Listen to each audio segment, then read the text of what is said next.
In all the land, Jawan State and company taking on TCU. TCU coming off that 18-point loss to Texas. West Virginia has lost 2 of 3. And in that 27-point beatdown to Texas, Bob Huggins said, look, we like to press a lot. We have 3 guys foul out. That's no excuse. We just can't have that happen if we want to win games. Yeah, and I agree with that. And that Texas basketball team really likes to grind you down and play physical basketball. And West Virginia just got a little bit out of whack. They didn't shoot the ball extremely well. They turned the ball over. They struggled. But they'll bounce back. This is a good basketball team that Bob Huggins has. And I think at home they're very, very difficult to beat. But I think they'll bounce back as well. Force 22 turnovers a game. They also commit about 22 fouls per game. How do you walk that fine line of pressing and being aggressive and not fouling? Yeah, you don't want to back off of it. You want to continue to have the guys go out, and their perimeter defense is very, very aggressive. They do foul quite a bit, but I think it's okay. I think it'll all work out as the officials get used to the way they play, up-tempo, really pressing you, man-to-man in your face. They'll get some breaks. Those fouls will go away. West Virginia, TCU, see it half, guys. Strategically located on the bluff above the Monongahela River, this is one of the most picturesque campuses in all of America, West Virginia University. Today, the site of our game, and let's get right to the point. As in point guard Kean Anderson of TCU, he will have to handle the pressure today from West Virginia. And speaking of point guards, one of the best in the land, Jawan Staten, the preseason Big 12 Player of the Year. He does everything for Bob Huggins. And the West Virginia Maniacs are here as the Mountaineers today host TCU.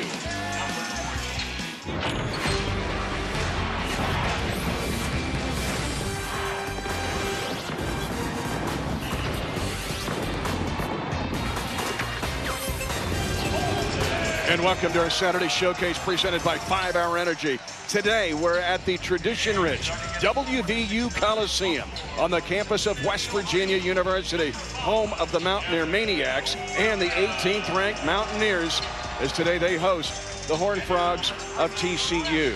And good afternoon, everybody. I'm Mitch Holtis, along with longtime coach and player Brendan Manzer.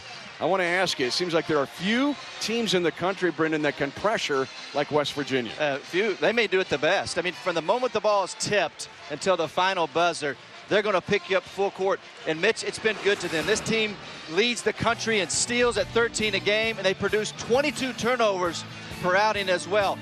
Multiple layers to their pressure. It's not just in the full court. They will trap you in the half court as easy as out front near the midcourt. Now, they use their length and athleticism to do that. Notice West Virginia players are up the floor in thirds. 1/3 from their man, 2/3 from the ball. That allows them to get to traps quicker and also run through passes. Jonathan Holt, number 1, triggers the most of it up front as he gets set there in the full court pressure. You see the video, now you see the numbers. Look at this, 8 Mountaineers with 20 or more steals. The Frogs have only Kean Anderson that has over that.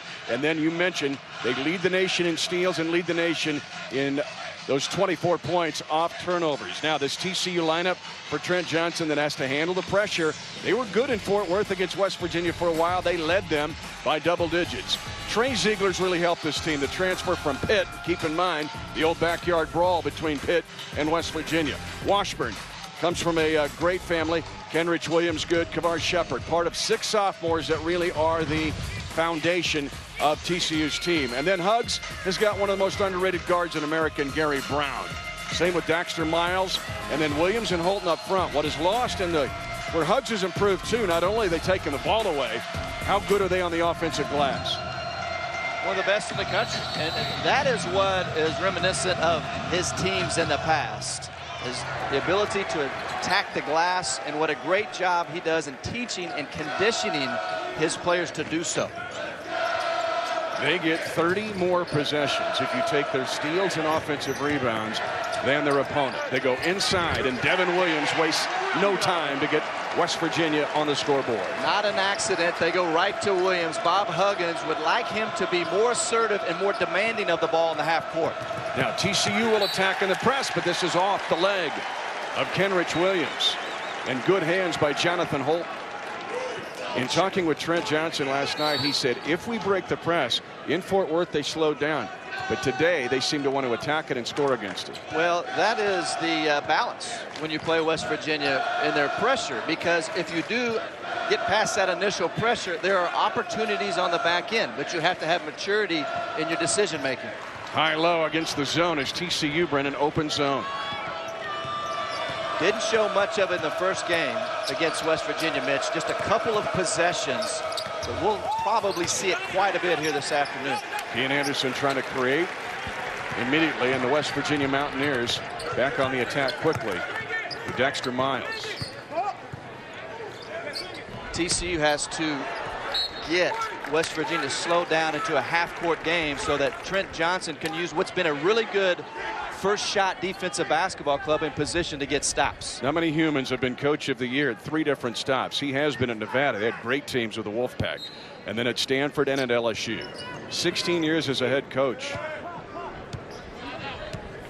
And he's trying to get this TCU program, Mitch, to make that next step.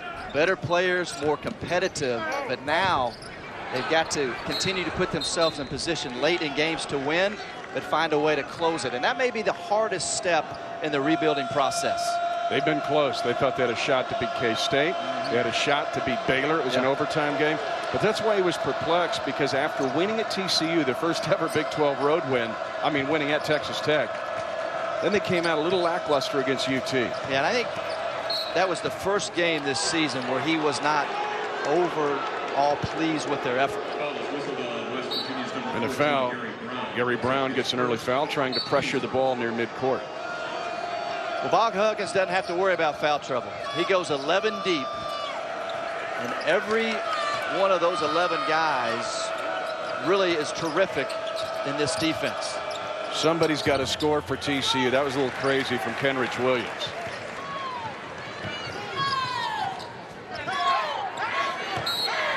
We're going to call traveling here on Devin Williams. And Bob Huggins, third winningest active coach behind Mike Krzyzewski and Jim Boeheim. 2 Final Fours, 4 Elite Eights, 5-time National Coach of the Year. And one of the things I think that makes him a great coach is understanding his personnel. It really wasn't their intention to press full court, but he had the personnel this year to do it. And a turnover and a steal and a basket. And Staten got the steal and the bucket.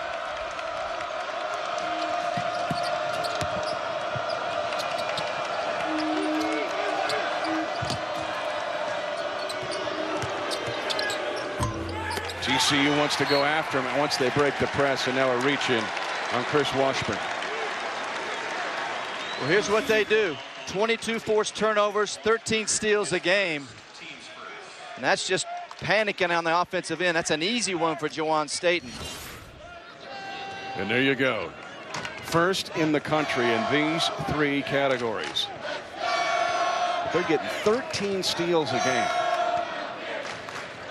Well, you're getting more possessions. You're getting more looks at the basket. You combine that with how great they are on the offensive glass. That's how you get 18 more field goal attempts per game than your opponents. TCU gets the defense, and then Anderson rescues it. And they're on the floor, and it's off TCU. Trey Ziegler had it underneath. Twice now the Frogs have been right at the rim and lost the ball off a leg. And with the leadership of Kean Anderson, it's a good look right here. Good hands. West Virginia, very active hands, obviously, in this pressure. But what TCU has to do, Mitch, is kind of ride this initial storm and get to this first under 16-minute media timeout.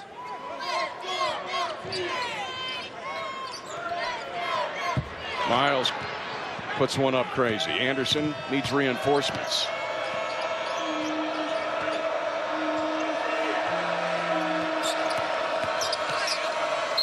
Anderson's going to the line, and that's where he wants to be. That's the key, as you and I catch eyes thinking the exact same thing.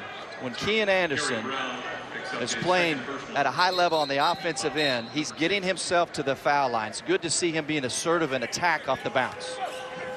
The other thing, he has got the 2nd foul on Gary Brown, who's the kind of the vice president for Juwan State. Free throws not good for the Frogs. Now attempts, look at this. They lead the nation in attempts. That's the good news. Trent Johnson's team's done a great job of getting to the foul line. They have just been abysmal from there. Now, aside from Kean Anderson, who's an excellent free throw shooter, TCU is shooting 52% from the free throw line in conference play. And you mentioned close contests against teams like K-State, Baylor. We all know how critical being able to hit those charity shots late in games are. And that's been one of the reasons they have not been able to get over the hump. Anderson 88%. That is second in the Big 12. He's had good games against West Virginia in the past. 19 here as a sophomore in Morgantown. And then 21 days ago in Fort Worth, he had 19. And another thing that getting to the foul line will do, it slows the game down a little bit, which TCU and Trent Johnson has been all about pace the last couple of years, shortening the game more than speeding up. So you have a contrast between these two teams. Charles Hill Jr. with a strange foul away from the ball at the top of the zone. Now Paul Jansen's got a foul underneath on the Frogs. I think it's on Ziegler. Well, Trent Johnson is predominantly a man basketball team, and he obviously feels like playing zone is going to give his ball club a chance. Not this time, though. It's an and-one opportunity, as Jonathan Holt was able to claw underneath, and he'll get an and-one. And right there, when you're protecting the basket on the underneath out-of-bounds thrower, you have to get yourself at an angle and flush everything out to the corner. And right there, Washburn was straight up and down, as you saw, Mitch. You've got to get in an angle and protect everything towards the paint and flush it out. I want to ask you about TCU's press break, because their best ball handler, Kean Anderson, throws it in. But once he gets it in, he's getting it into a non-ball handler. Well, what Trent Johnson is hoping that they can get out of that initial trap, because if you can and get it back to an Anderson, then you have your primary ball handler with numbers on the back end. And so it's a situation where it'd be great to get your best ball handler the ball in bounds, but you almost waste him in the trap once you break it. His best chance to get opportunities is to get it to him later in the pressure. Anderson one-on-one, blows by the freshman Javon Carter and scores. So Anderson aggressive. Yeah, Anderson being assertive. No question about that. 19 points in the first meeting, including 10 of 12 from the free throw line. Without a doubt, for TCU to have a chance today, Mitch, the obvious choice of a person that has to play well is Anderson. Yeah, he almost got shut out against Texas. TCU with good defense there against Jonathan Holt. 7-4 Mountaineers. WVU's lost just twice at home. They lost to Iowa State and LSU. Both games they allowed 74 points a game.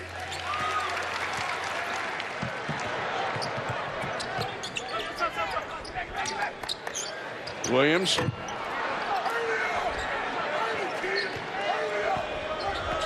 Williams, he can knock that down. But he's got to read tempo the next time. He goes through stretches where he misses those. He's got to be smart coming up. But West Virginia, their modus operandi, take it away. They are the nation's leader in steals. They'll convert off that. Plus,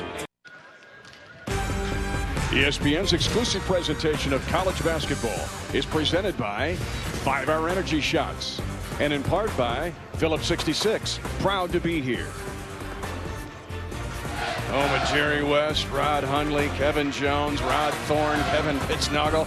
Great tradition here at West Virginia. The 18th ranked Mountaineers leading by 3, 5 minutes into the game. What a day on ESPNU. You only get 14 hours. Is that enough? How about 6 conferences, 4 Wooden Award candidates? And following our game, number 9 Iowa State will be on the road at Texas Tech. Yeah, if you're a basketball junkie, you're in good shape today. Can you stay up that late, Mitch, 1 a.m.? For all that, yes, I will. He's usually getting an awesome West Coast game. Today so far here, 8 fouls in the game, 5 turnovers and 4 field goals. There have been 8 fouls in 5 minutes, but that's the way West Virginia is going to play, man. They're going to tug, pull, trap, bite, pinch. And Anderson is going right at him. Kean Anderson has all 6 Frog tallies. Yeah, and he has to be dialed in on the offensive end because he is a guy that can get going, score in bunches. Well, good idea for the Mountaineers, but no finish under there.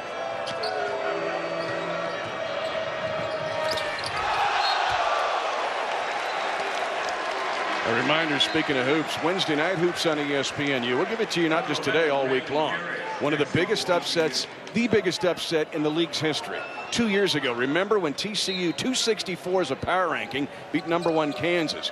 Well, the rematch comes up at 9. Then at 11, Stanford will be on the road against Washington. The Huskies must win this game to stay in the tightly contested Pac-12. The home court of college hoops here at ESPNU.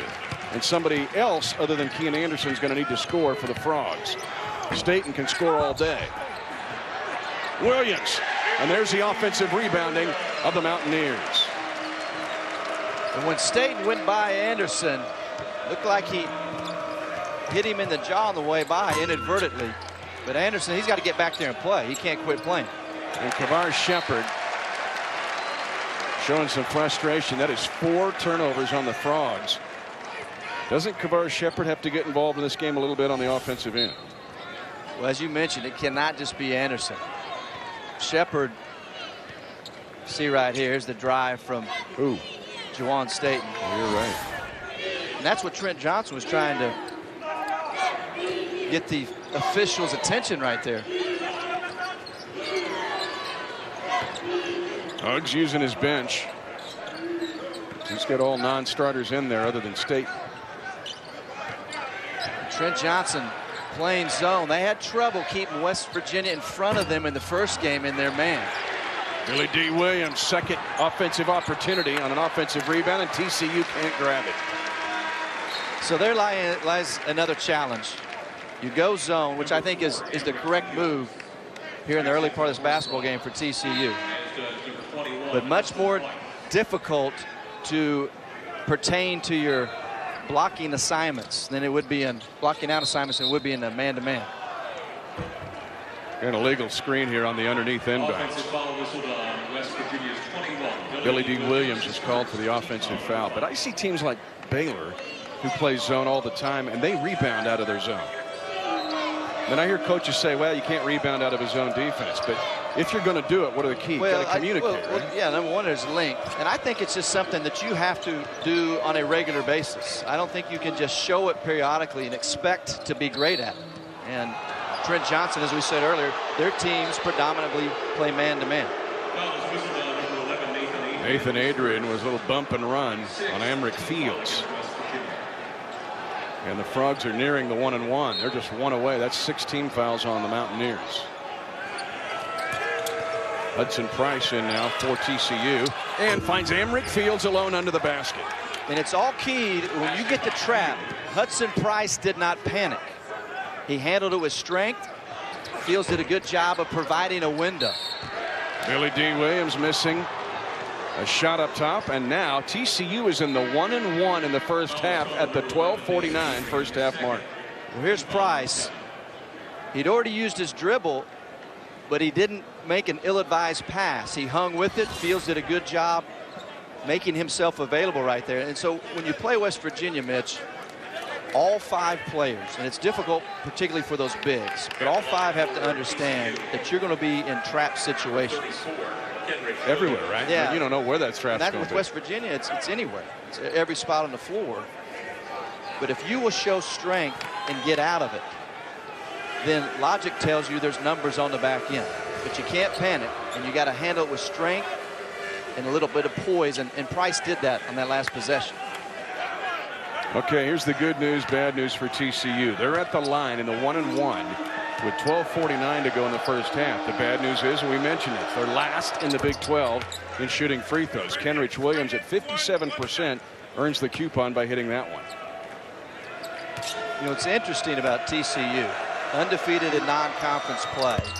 And then a lot of us are, okay, when you get to the best league in the country, how are you going to perform? And their defensive numbers in terms of field goal percentage defense and three-point percentage defense have not dropped off. It's been excellent in conference play. 36% field goal percentage, 26 3-point field goal percentage. First lead. It's just like they can't score. That's where the trouble comes from. First lead of the game for the Frogs, and they're on an 8-2 run. Hugs might be a little bit worried about shot selection, but that's a perfect shot to get out of the zone. A three. Jawan State, just 33% from three this season, but they got a touch to a shooter in rhythm. That's the key. Touches inside, and that includes the high post area. And then typically where that shot's going to come from is the weak side, where Jawan Staten was. Scoring's down just a scooch for him. He's still 4th in the league in scoring. Because last year was the leader in the Big 12, and they're able to break underneath again. Kenrich Williams has 4 points. And again, Anderson continues to force the issue. Right there. Just drawing enough help and getting the dish.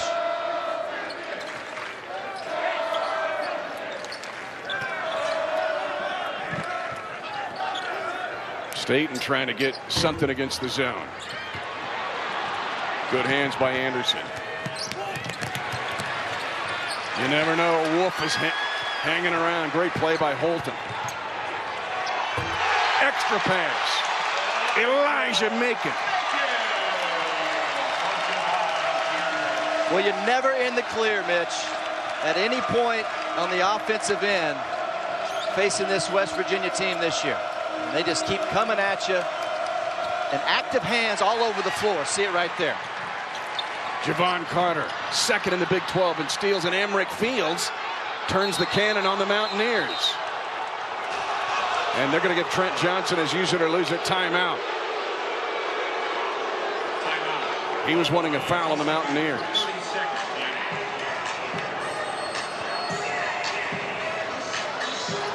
Well, here's what they do. Layers and layers of pressure, Mitch.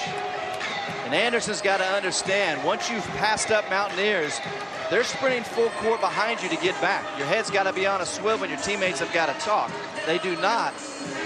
You mentioned those active hands from West Virginia. You bust the ball loose free, and then you have 5 players for Coach Huggins that can get back down the floor in transition as well. So it's very difficult to contend with for 40 minutes. Yeah, the big bad wolf is always lurking when you play the Mountaineers. Next Saturday's showcase, presented by 5 Hour Energy. These same Frogs, Kean Anderson, and they need to make up ground. They'll up against Fred Hoiberg and his high-flying, high-scoring Iowa State Cyclones, George Niang and others.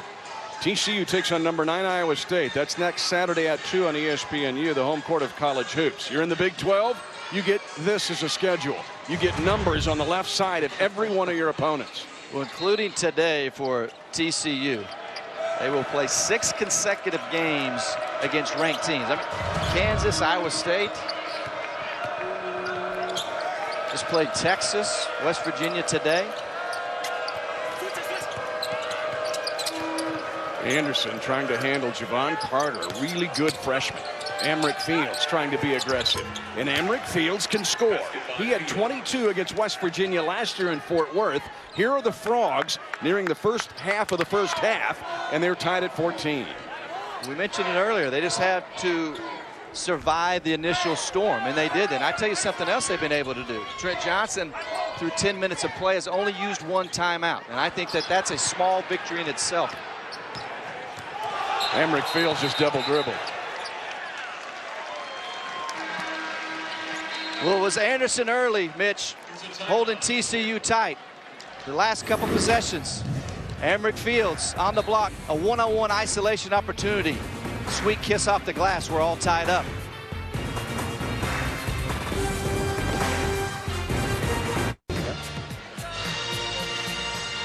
Yeah, Matt, here TCU with a minor victory. Again, they have struggled so much on the road. First of all, they were 0-18 in the Big 12 last year. But they won on the road against Texas Tech this year. Big reason's Kean Anderson, and he's been aggressive today. He's come out of the gate 6 points already, Mitch, in the first 10 minutes. And he's looked for a shot. He's looking to drive and create opportunities. And you're talking about a guy last year who is the 2nd returning leading scorer in the Big 12 Conference behind West Virginia's Jawan Staten. But today he's assertive, and I think he's been trying to find the balance of running the team that has more pieces versus being a guy that can score. And today, a good mixture so far from him. Driving to the basket, pull-up jumpers. He's only 2 of 5, but I take that. He's not a guy that's going to take a ton of bad shots, but he's got to shoot more than the 5 times he shot at Texas in their last meeting. But had a good visit with this kid last night. Now, I know his mom's watching, Cheryl in Fort Worth, but there's more to this kid than I think people have talked about. Officials are checking the monitor. It's given us a chance here. I think they're trying to get the time fixed here. But let's go back to Kian Anderson. He has stayed loyal to TCU. Being at TCU means something to him. He's a Fort Worth kid, but he bought in. Last year, we see so many transfers. You and I talk about it, 700 transfers. This kid decided to stick it out. He did not transfer in or out of this program. Trent Johnson did not recruit him. He stayed there. They changed leagues. He's gone through a lot. And yet he wants to see this through. And there's something to this kid, I think, and maybe more a story than we see in numbers. Totally agree with that. And you love the fact that he has stayed loyal, and he's a kid that's really involved on campus. I mean, he loves TCU. Yeah, I really think Gary Brown, at the time it happened, had a foot on the line, and this is going to be an offensive foul. Macon lowers the shoulder. So West Virginia loses a point. The 3 that was State now has 4 points, not 5, and West Virginia loses a point during the timeout, which doesn't exactly please this West Virginia crowd. And now they've picked up an 8th team foul on the offensive foul on Elijah Macon. Yeah, and what's happening on the defensive end for TCU the last handful of minutes is they are getting more comfortable defensively. Remember, early in the game, Mitch, opportunities for West Virginia, even on underneath out-of-bounds plays. It was like watching my son's 12-year-old team. They weren't doing a great job. They have adjusted and seem more comfortable and committed to the defensive end of the floor in that zone. And it's allowed them to slow the pace of the game down a little bit. Fields gets popped, and he's going to the line here. He'll have 1 plus the penalty unless they rule this on the shot. They're going to give him 2 shots. Great job of Emrick Fields right there, continuing to seal off on the post-up while the ball was still in the air. Sometimes those post guys on those lobs, Mitch, will release the defender too quick, but held the defender just long enough and then made a great play on the ball to retrieve it and get to the foul line. One of the great Big 12 mysteries of the season is this kid at the line. 46%, he just missed his first one. As a sophomore, 73. Last year, 64. And hitting 1 of 2 actually improves his average, and he's a scorer.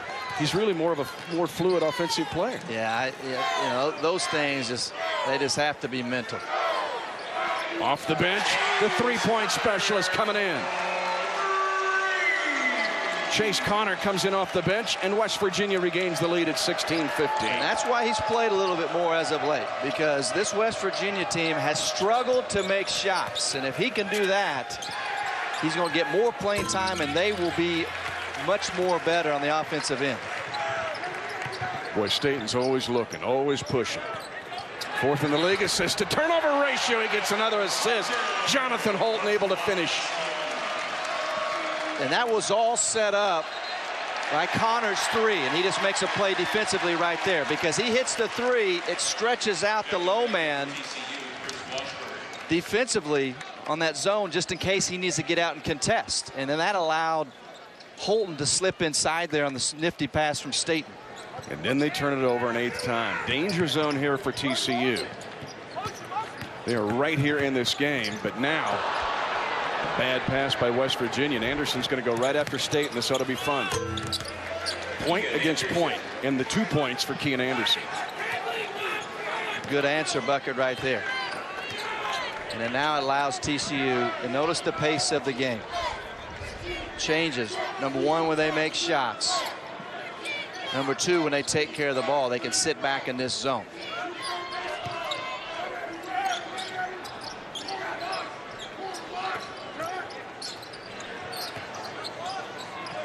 TCU, good discussion and recovery here. And good hands, 6 to shoot. Holton's got a trigger. And that was TCU's best defensive series. And a feed underneath. TCU regains the lead on a sweet pass. And a great seal from Washburn right there. And you mentioned the pass. Terrific pass, bullet pass off the bounce, away from the defender. The Frogs with a decent first half here on the road. And the Mountaineers able to carve something inside. Holton's had a good first half. You got Connor, you got Staten and Carter out there extending the zone a little bit. The short corner, a great spot to get it for West Virginia. Parrish walks. There's a timeout on the court. These two teams have been answering. West Virginia with a 1-point lead, but TCU, great feed from Charles Hill Jr. Washburn finishes, but West Virginia answers at the rim on a great pass. 4 tickets to today's game. 84 Lumber. Let's go back to Fort Worth 21 days ago. TCU was right there to chance to beat West Virginia. In Brennan, they led by double digits. But then West Virginia got a little momentum before the half, and that led to pressure in the second half. Well, this is what they do. They try to wear you down in the second half. TCU ends up turning it over 18 times. And then Gary Brown was a story down the stretch. 16 second half points. Now remember, Jawan State the night before gets ill, is not able to play. And so that was a crucial Big 12 opener on the road without your star player. The defense eventually warmed down, and then again, Brown's heroic efforts down the stretch were excellent for Bob Huggins. Brown, though, has been saddled with 2 first-half fouls. He hasn't scored in this game. Staten, though, doing his normal thing. There's a look at Gary Brown, their senior from San Juan, Puerto Rico. Really one of the more underrated players in the Big 12, but he got 2 early fouls, and he's watching this one. We obviously want him out there, but again, with the depth of West Virginia, he can sit Brown, Coach Huggins can, and buy his time until the second half. But you're right about Brown. I mean, he's a guy that's been solid here. You can trust him. He's been a good defender, and he's a great decision maker that fits in well with the other personnel of West Virginia. And Kavar Shepard gets his first foul, but now West Virginia has drawn 16 fouls on the Horned Frogs. 2 fouls also on Charles Hill, so the Frogs have a couple guys fighting fouls. And West Virginia able to get a bucket. Staten so good at creating. And Trent Johnson in man-to-man there, Mitch, going against Kean Anderson. Kean Anderson, not known as a great defensive player, but once you give Staten an angle, if you don't keep him in front and he turns the corner, he can finish near the rim, and he finishes with strength. But easier said than done. I mean, I've seen high-level college basketball players on the defensive end have trouble keeping him in front of them. He's just so good at change of pace and then blowing right by you. He truly is one of my favorite players to watch, Jawan State. Unselfish, will still score. Now what we've got here, a hold in the backcourt against their pressure. This is going to go against Chase Connor. He hit the 3 earlier, coming off the bench for Bob Huggins. Kid out of Shady Spring, West Virginia. You talk about Staten's numbers, going back to him, Mitch, being down a little bit. He's got, not today, though, 7 points and 3 assists. But part of that is good personnel around him, so his minutes are down. The other part of it is it's just different style of play. You watch him last year in a half-court game, nobody, in my opinion, in the country controlled the pace of a game as well as he did. I mean, he was a pass-first point guard that led the Big 12 Conference in scoring. Yeah. I mean, if you just think about that. TCU might be changing their zone here a little bit. Length at the point of the zone with Parrish. Chase Connor's eyes were lighting up. Another foul now on West Virginia. Second foul on Billy D. Williams. And again, TCU is in the first bonus at the 12:49 mark. Second bonus at 6:37. Well, they have to capitalize, and that's the whole key for them. And so far, they've been very efficient in terms of their past history from the line here. Well, much better today. That puts them 7 of 9 on that make by Brandon Parrish. And he's just 56% for the year at the line. You know, the worst free throw shooting team in the conference, and in league play, 58%. 2-point lead for the Mountaineers at the 6:16 mark.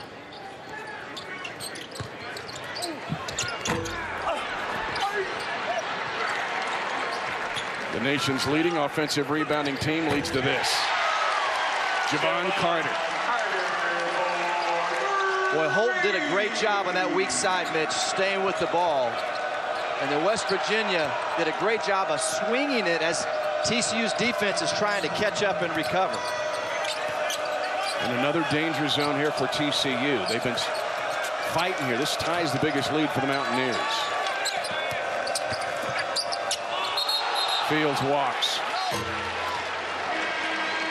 Emrick Fields, the fifth-year senior from Oklahoma City, has the 10th turnover for the Frogs. Well, it's a team that averages 18 offensive boards a game. Relentless. Holton, great job. Swing it through Staten. And there's Javon Carter, the outstanding freshman, who's got the ability to knock down those shots from the perimeter.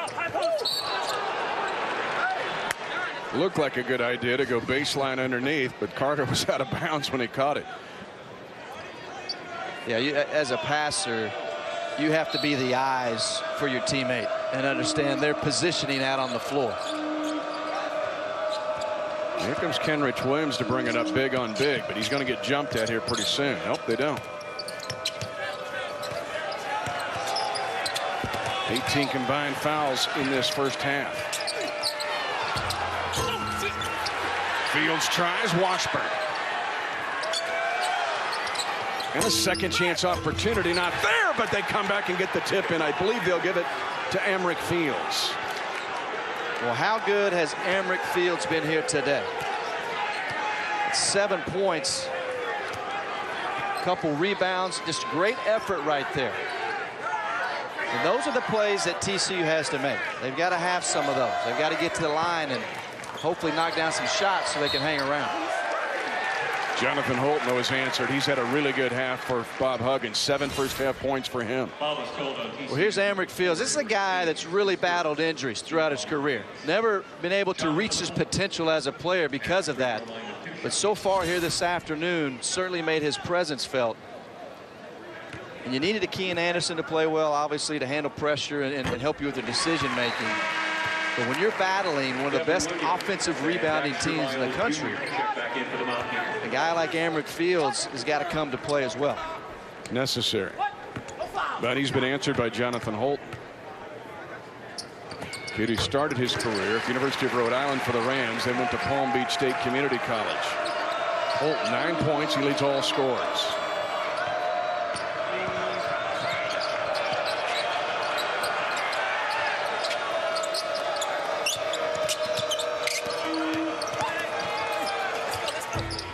And a follow, Chris Washburn Jr. A tip dunk, and TCU attacks the boards like West Virginia does. Well, you had athletic Kenrich Williams able to get close to the rim, Mitch, off the bounce. And then you draw the help.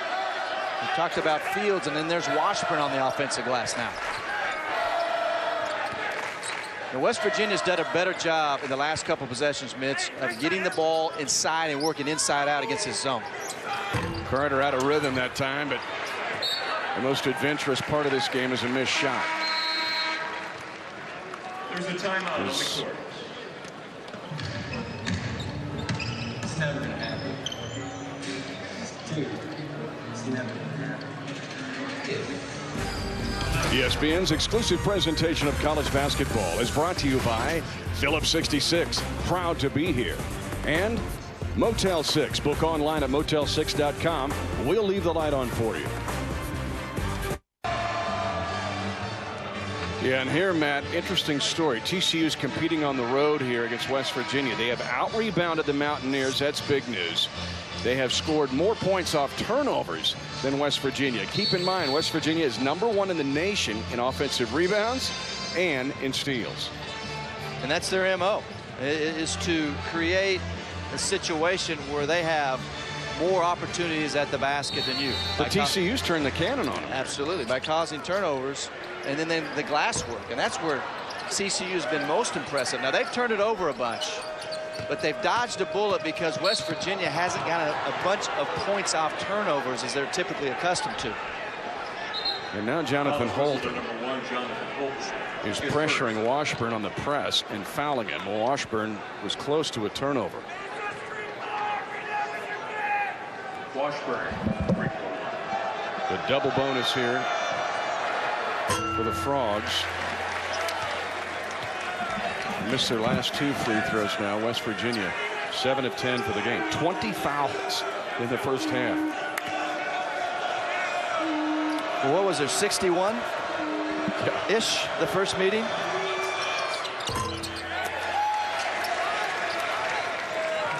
Seems like, anyway. TCU needs all of those, and I know it's been a struggle. We've already mentioned and documented it, but they're getting to the line. They're getting some real opportunities, and got to take advantage of them on the free throws. Well, they've got to continue to go, and to their credit, for as much as they've struggled from there, they still continue to get themselves there. And a lot of teams would shy away from that with the lack of success they've had in converting. Miles. Dexter Miles Jr., the freshman from Baltimore, gets his first 2. He had 9 against the Frogs in Fort Worth. And good movement right there, Mitch. You know, sometimes it doesn't take much, but just a ball reversal to get that defense to shift and open up those gaps for dribble penetration. Here again are the Frogs in a danger zone. Staten just jet quick. TCU foul, number 5. I'll tell you what, you got to be so careful of the situations you put yourself in on the floor. There's Kean Anderson just over the timeline in a trap. He can't go backwards, or it's back court. You know, at his size, when you've got the length and athleticism of West Virginia coming in that trap, and what they do such a good job of keeping you there and making you make the mistake. It's a tough spot to be in if you're an Anderson. 2 shots for Juwan Staten. 9 of 10 here last year against the Frogs at the line. 76%.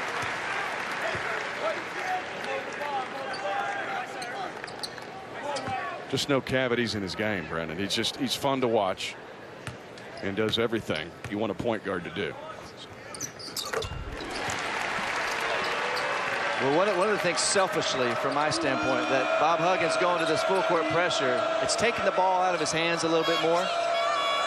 And he is so good at not just the first decision with the ball in his hands, Staten, but the second, third, and fourth decisions as well. And West Virginia up 7. Now that is the biggest lead of the first half for the Mountaineers.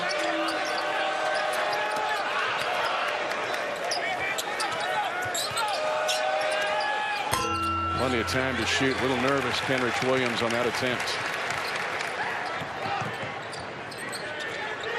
Good feet inside. Gavin Williams. And 1.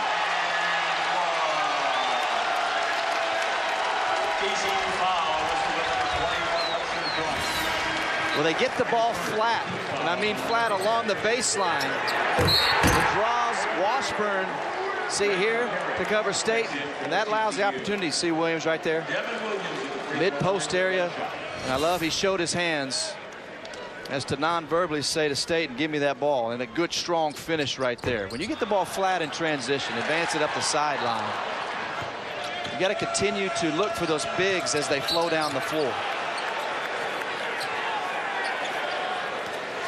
Number 5, Devin Williams, his second.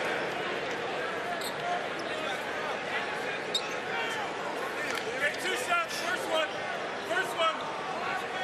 Anderson to the free throw line. Right here, Mitch. Dangerous situation. You alluded to it a couple possessions ago. TCU now down 8 with 2:09 left. And that's enough time for West Virginia to put another quick run on you. But it's also enough time for TCU to have a few good series at both ends of the floor and potentially go into the half feeling great about themselves despite turning the basketball over 11 times so far. Kean Anderson, a good first half. 10 points in the first half on the road. Again, his season average 13. He has as many as 35 in a single game. He had that a couple years ago.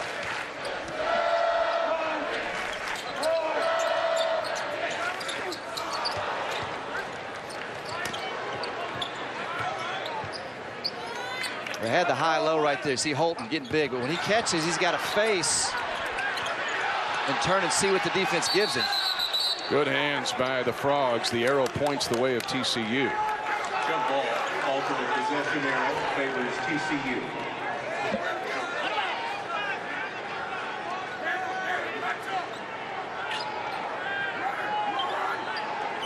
TCU, again, a chance to keep this thing close and then basically regroup, because when you're facing this for 20 minutes, Mitch, I mean, it is a pain in the camp. And it just comes at you possession after possession, and it is taxing mentally.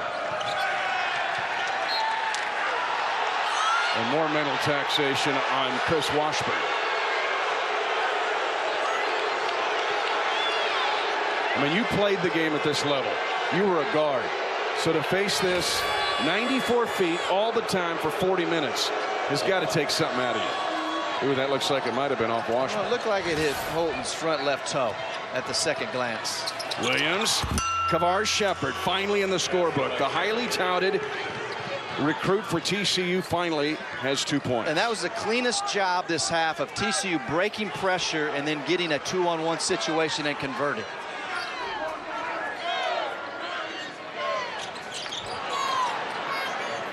The only issue for West Virginia has been fouling and some shot selection.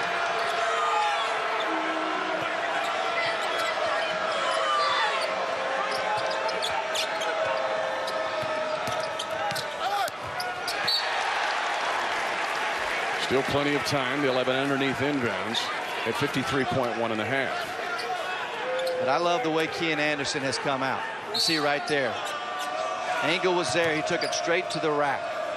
He's had a good mixture of getting to the basket and knocking down jumpers here in this first half.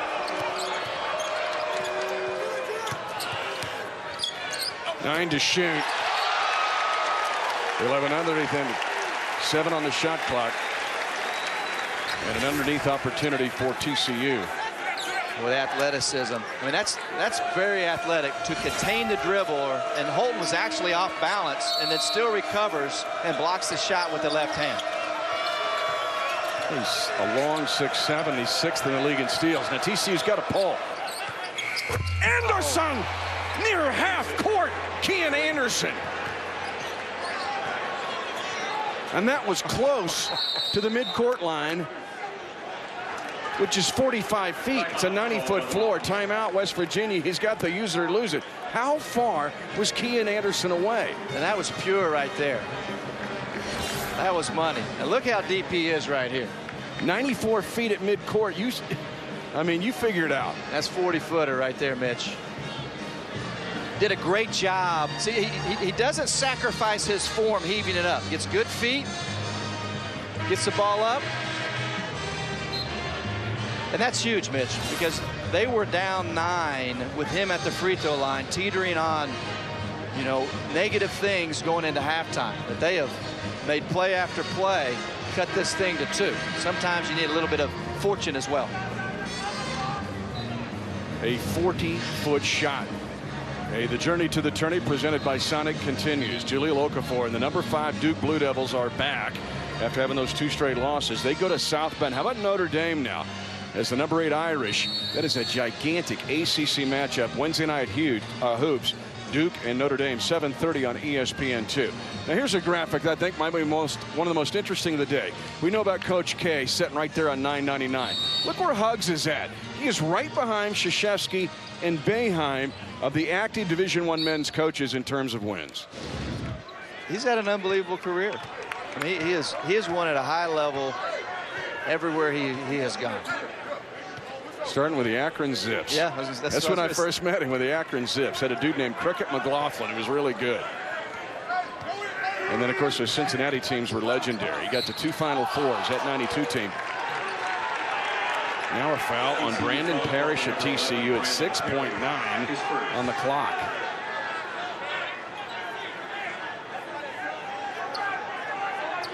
And double bonus for Juwan State, and that'll drive Trent Johnson crazy. He's with one possession right before the half, and now you'll watch the preseason Big 12 Player of the Year shoot two. And you also have to be careful here. 6.9 seconds. Plenty of time for West Virginia to turn you over and go score. You thought I was going to say plenty of time for TCU to go get a good look, and that is true. But in this case, plenty of time for West Virginia to turn this thing around quick. Staten 11 first half points, a perfect 5 of 5 at the line. Well, Anderson already hit from 40. How about this? How about Kian Anderson has an and one with 1.2 on the first half clock. West Virginia foul call to number 2, Javon. And I tell you what, he understood, and this is a guy, a senior that has stuck out his career at TCU. Never panics. He had 6.9 seconds, plenty of time to go the length of the court. So it's not only a terrific play getting to the rim and an acrobatic shot, but the understanding of how much time he had to get there. That's just terrific awareness from Anderson. This has been amazing, and a shot nearly made at the buzzer, but Kian Anderson, 16 points, including a 40-foot three-point shot just across the half-court line, and it's a one-point game. Bob Huggins, team leading 36-35, but Kian Anderson is keeping his team in it on the road, fighting the WVU pressure. Now let's go to Matt Schick with our ESPNU halftime report. Thank you, guys. Fun first half. West Virginia up 36-35. Kian Anderson, last time they played. Welcome back to our Saturday showcase presented by 5 Hour Energy. Today at the WVU Coliseum, the 18th ranked West Virginia Mountaineers are in a tussle. The TCU Horned Frogs are within 1 here in Morgantown, West Virginia. Mitch Holt is back with you along with Brendan Manzer. All of the categories where West Virginia beats people. They lead the nation offensive rebounds, lead the nation in steals. TCU's leading those categories right now. Holding their own on the board, have 11 points off turnovers. Kian Anderson was terrific the first half. Now remember, with 2:15 left, West Virginia was up 9, and it was teetering on getting up to 12 or 15 quickly with momentum. But Kian Anderson, 16 first half points. There's a huge one at the end of the shot clock. And then Mitch, here's the one at the end of the half, drives the length of the floor, finishes, and gets fouled. But West Virginia not sharp offensively with the exception of Juwan Staten. 5 assists the first half, 11 points, and he has really sustained the Mountaineers offensively and countered what Kian Anderson has done. And they would need him to continue to play at the level he is as West Virginia has continued to struggle to score. All right, here's the first half stats. What do you see here? There's some really surprising things. West Virginia's getting out-rebounded by 5 by the Horned Frogs. 2 of the biggest things I see, Mitch, you're exactly right, +5 in the rebound category. And then TCU, 10 of 15 from the foul line, which doesn't seem earth-shattering at 67%. But you're talking about a team that shoots 61 overall. So that's improved numbers from there from Trent Johnson. There have been 8 lead changes in this game. West Virginia gets the first crack. And an early foul on TCU. Trey Ziegler, 3 fouls. Did not score in the first half. Remember, he had 17 in Fort Worth against the Mountaineers. The transfer from Pitt, so he knows all about West Virginia. Devin Williams able to slither underneath and get 2. Boy, well executed underneath out of bounds play right there. Gary Brown took a shot. Boy, good screen. It allowed Williams a path to the rim. Here it is right there. Comes into the picture. And it was Brown clearing out. I don't know if Ziegler was worried about getting a 4th foul or not. They're going to keep him out there now. He avoids the trap, and Anderson tries to stay hot. Good hustle play by Kavar Shepard. Usually don't want to tip out on the defensive end. Take it on the offensive end, but bad decision there by the Mountaineers.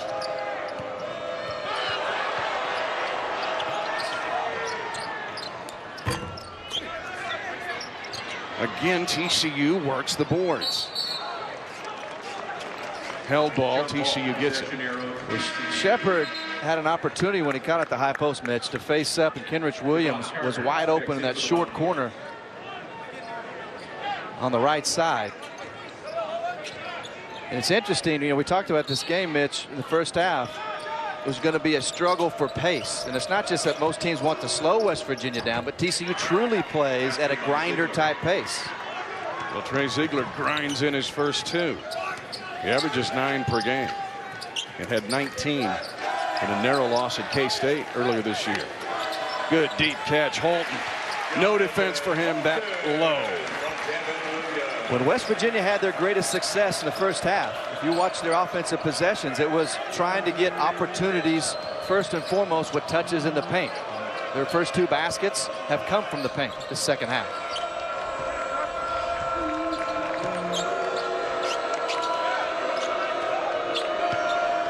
Ziegler hounded by Javon Carter. Out of bounds to West Virginia.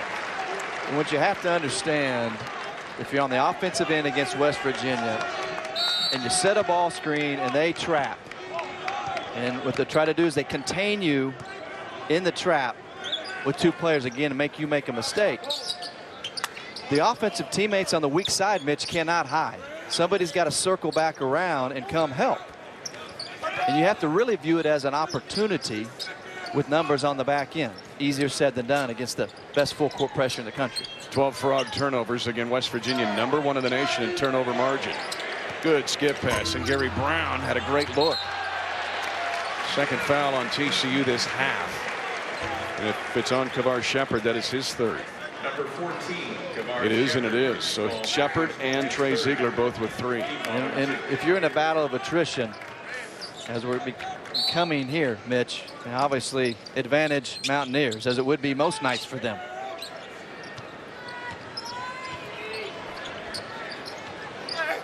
Williams can score. Great job pivoting. He's got 8.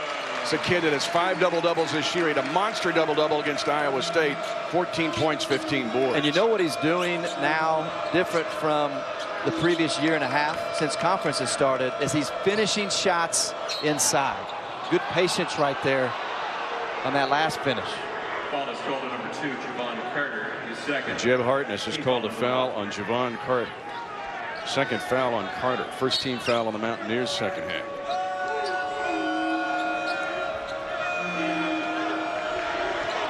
Tell you what, calling this type of game is very difficult for the officials. I mean, it's the hardest game to call. Ziegler trying to create something underneath. Again, Trent Johnson, even though Ziegler with 3 fouls, and Shepard keeping him out there. They leave Washburn alone. He obliges. Basket by Washburn. His dad, of course, the famous Chris Washburn at NC State, the 3rd pick in the NBA draft back in the late 80s. Well, other guys continue to make a few shots for TCU. Shepard's out of bounds, but another hustle play by TCU. This team has way more fight than they had a year ago. Better pieces. And again, their half-court defense is good. And that always gives you a chance, Mitch. And we said earlier in the game, if they can hang around on the boards and take care of it, they might be able to hang around in the game, and they've done that.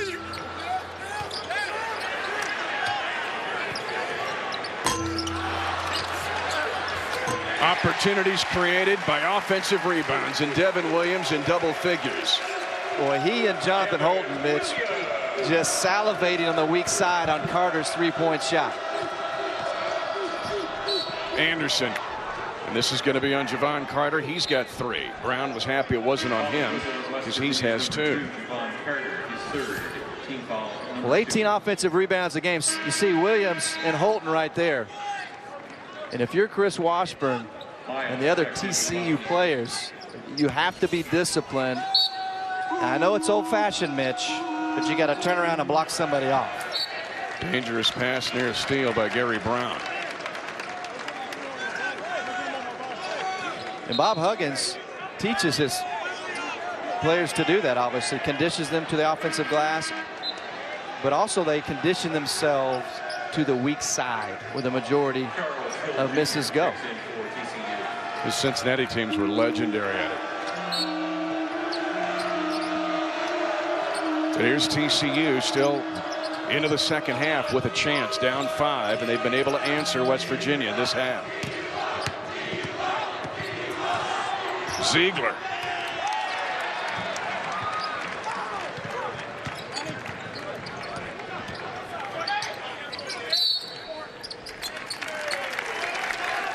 And Emmerich Fields was trying to body up on Jonathan Holton.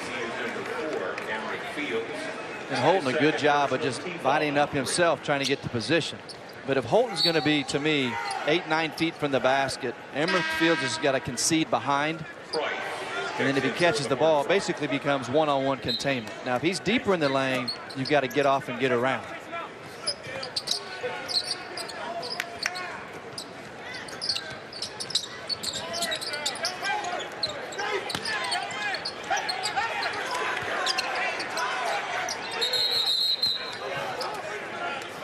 A lot of time in there. We only get 3 seconds. 10 turnovers on the Mountaineers. TCU giving Bob Huggins all he wants today. Hugs hometown. Presented by Dan Ryan Builders. The number 7. ESPN's exclusive presentation of college basketball is brought to you by Phillips 66. Proud to be here. And Allstate. Are you in good hands? Courtesy car. He's up by 5, 15:51 to go. That's actually the personal rapid transportation at West Virginia. I'm surprised you didn't take that over to the arena from the hotel today. I'm going to next week. We're back here again. All right, let's take a look at our Big 12 news and notes. We all know when you look at the empirical data, it's very compelling that this is the best league in the country. I mean, this is a very good resume that the league takes into now as we close January. Yeah, when you talk about it being the best league, it's because there are no nights off. I mean, TCU's 1-4 in the Big 12 Conference. And they've been in every game with the exception of the Texas game. I mean, look at them right here. And this is your quote-unquote 9th place team. Not saying that that's where they'll finish, but that tells you all you need to know about the 10 teams in the Big 12 Conference. That's what the challenge is for Trent Johnson, Bob Huggins, and all the coaches, is every night, no nights off. Dexter Miles just picked up a backcourt foul. 3 team fouls on the Mountaineers this half. TCU got to the 1-1 at the 12:49 mark of the first half. Hudson Price. And guards are getting rebounds now. This will drive Bob Huggins crazy. Trent Johnson will love it. And a tip dunk by Emmerich Fields, his second of the game. And now an over and back violation against West Virginia.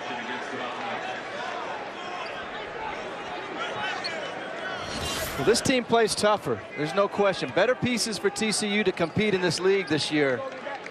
But a lot of fight, much more confident. There's Emmerich Fields once again. Now, he gave them great minutes the first half.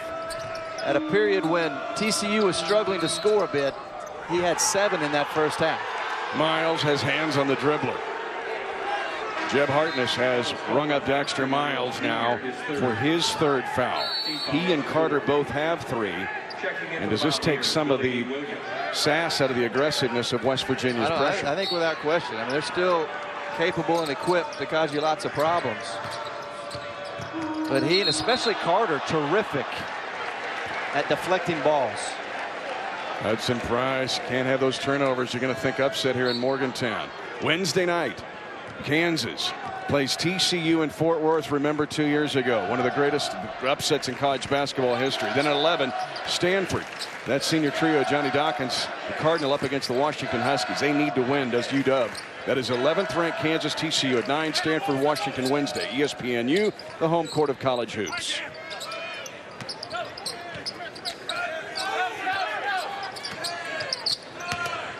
Staten, 9 to shoot, and just slices and dices his way through the TCU zone.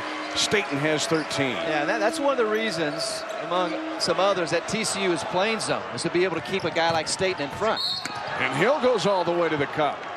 This is what Trent Johnson told me last night. He goes, we're going to not only break the press, we're going to attack it.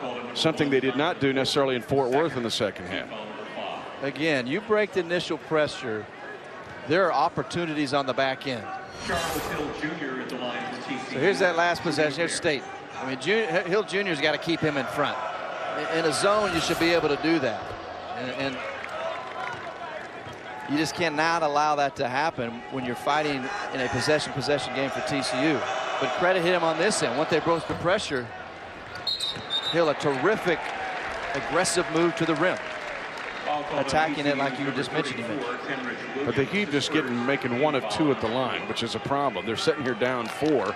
They make a marginal amount of those 2-shot free throws. They're still 11 of 16, which is big news if you're a Horned Frog fan. But it could be better, and they could have a lead or at least tie it.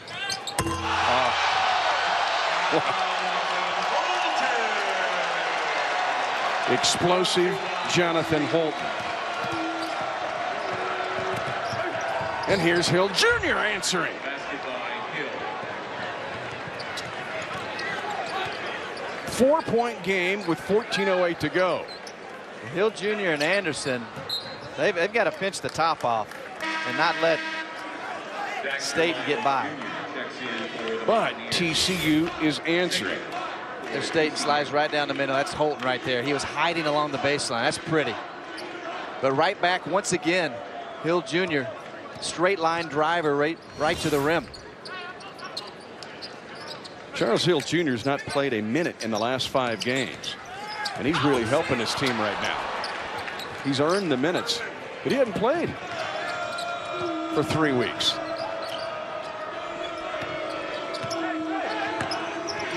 Ziegler.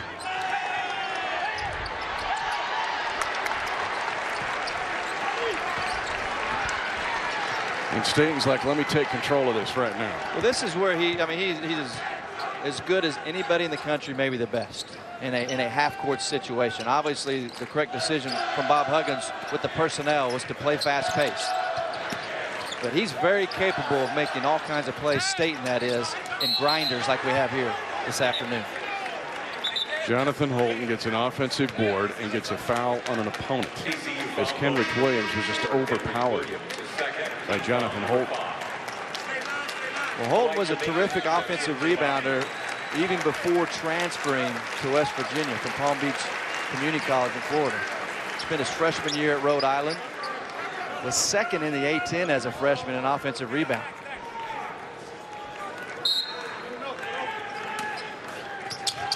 Brown on the inbounds play. First points of the game for the senior captain, Gary Brown. Mitch, I wish I would have begun at the beginning of the game to keep track of how many points West Virginia has scored off underneath the inbounds play. You see right there, Brown, good strong finish for the 6'2" guard. And I mentioned this the first half. It was Kean Anderson that time. If you're covering the passer on the underneath that inbounds play, you've got to shift your body, completely protecting the rim and the paint, and flush the ball out so that you can get your defense set up. You cannot allow Staten to throw it along the baseline in that situation. Back to a danger zone for TCU. 7-point lead, tying the biggest lead of the Mountaineers have had in the game, but TCU has always been able to answer. Kenrich Williams gets hacked. Elijah Macon. Number 45, Elijah Macon. 36 fouls in this game. 5 different players have 3. Well, Trent Johnson loves Williams, doesn't he, Mitch? Yes, he does. You know, I had TCU K-State, would have been about 10 days ago, and it was the first time I'd had TCU, and Trent Johnson and I talked about Kenrich Williams. He loves his upside. He's a JUCO transfer with 3 years of eligibility. Tremendous athlete. His best basketball is in front of him. If there was a bright spot in the Texas game, it was him when he had 10 points. But good athlete, cerebral, tough kid, and a guy that Trent Johnson can kind of begin a nucleus with those other sophomores over the next couple of years to become more competitive in the Big 12.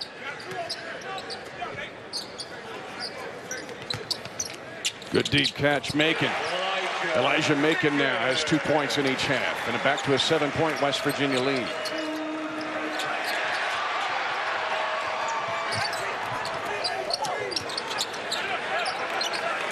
back to him. Nathan Adrian, and that one's rejected.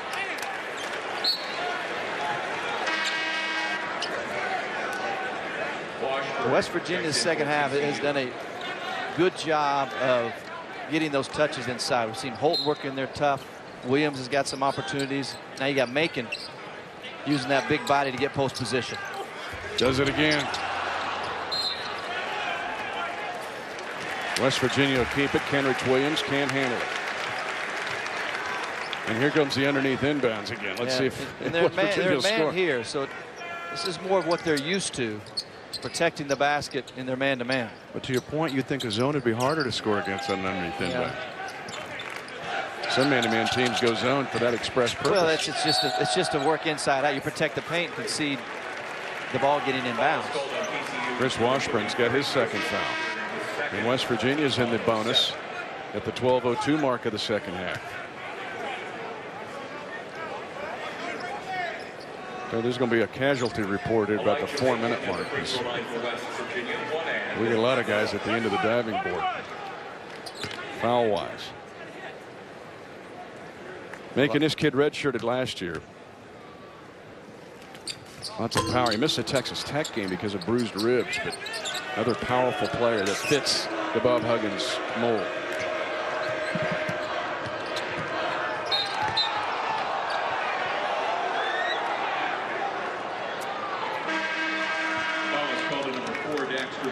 Foul on Dexter Miles. He has got 4.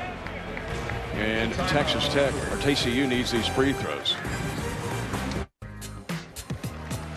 All right, Matt. Yeah, Brennan Green, a great zone buster, a great shooter for Kansas. Here, and you take a look at the Big 12 standings. Kansas State beat Oklahoma State earlier, so they keep pace, sitting right behind Kansas and Iowa State. Well, how good a turnaround job has Bruce Weber done? They were 7-6 coming into conference.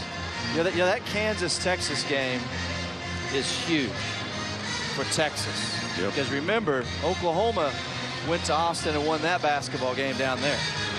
And you want to win a league championship, you got to protect the home floor.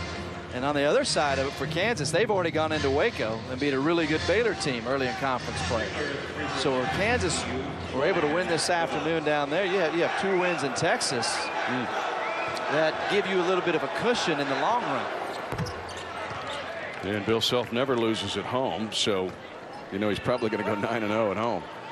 Trey Ziegler, just 3 points. He's been saddled with foul trouble. 49% foul shooting 2 years ago at Pitt. Of course, they don't like Pitt here in West Virginia, but Ziegler's leadership and experience has helped Trent Johnson's team. But now the Mountaineers, a 6-point lead and the ball, something they've not had in this game. TCU's hung tough, and there's just been several times West Virginia's tried to break it open, but then TCU makes plays like this. And Washburn is going to get fouled by Adrian, and he's got 3 fouls. As Kean Anderson, good hands to get a steal. The 40th foul in the game.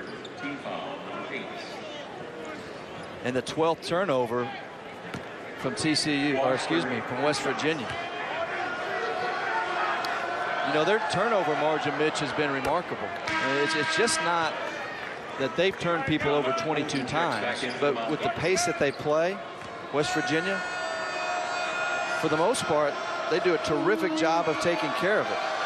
Only turn it over about 11.5 times a game. So they've already exceeded their typical quota. And that obviously another reason the Horned Frogs are right in it. And they're back within 4 at the 11-18 mark. TCU has more offensive rebounds in this game than West Virginia. To me, that's the stunning statistic.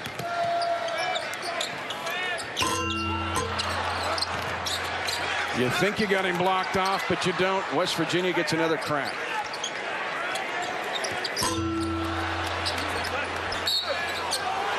And a backcourt foul on West Virginia trying to reach in was Javon Carter. He has got 4 fouls. And boy, does West Virginia continue to struggle, Mitch, shooting the basketball. 2 of 15 from 3-point range. Bob Huggins, coach right there, didn't like that one. But they have gotten looks, and they're already a good basketball team. You and I were talking about this before the game. If they ever get to a point where they can just knock down shots at times, Nathan Adrian, Javon Carter, Staten, whoever, Brown, they go from being really good to potentially excellent basketball team. That is what is holding them back the most, is just inability to knock down shots. 28% from 3 in conference play. West Virginia shot 24 free throws on the road, but missed 8 of them, and they're down 4. Ill-advised shot from Billy D. Williams resets the shot clock. The shots aren't falling. You've got to continue to get that ball inside if you're West Virginia. A careless turnover there by the Mountaineers. Anderson using offhand. Trey Ziegler. And TCU again winning the board. 4 minutes now for the Frogs and no field goals, and yet they're within 4 on the road. And what's impressive about what they're doing is that when you play good rebounding teams like West Virginia, you see the foul trouble right there that Bob Huggins had to manage. When you play good rebounding teams, if you don't have success early, other teams will quit giving effort on the glass. That has not been the case with TCU. They have kept coming and kept coming.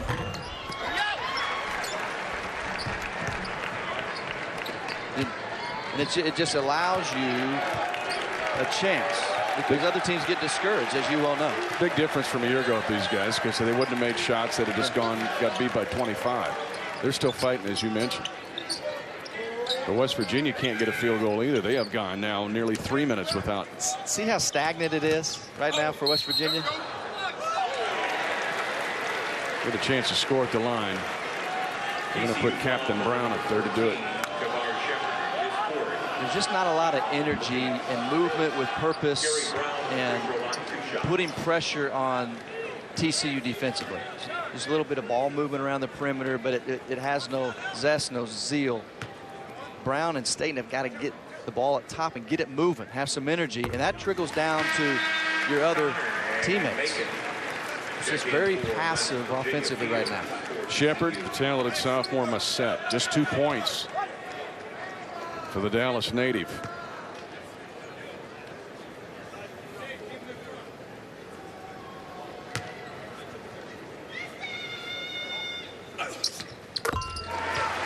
Brown has 5, 3 of those at the line, and back to a 6-point lead for the Mountaineers.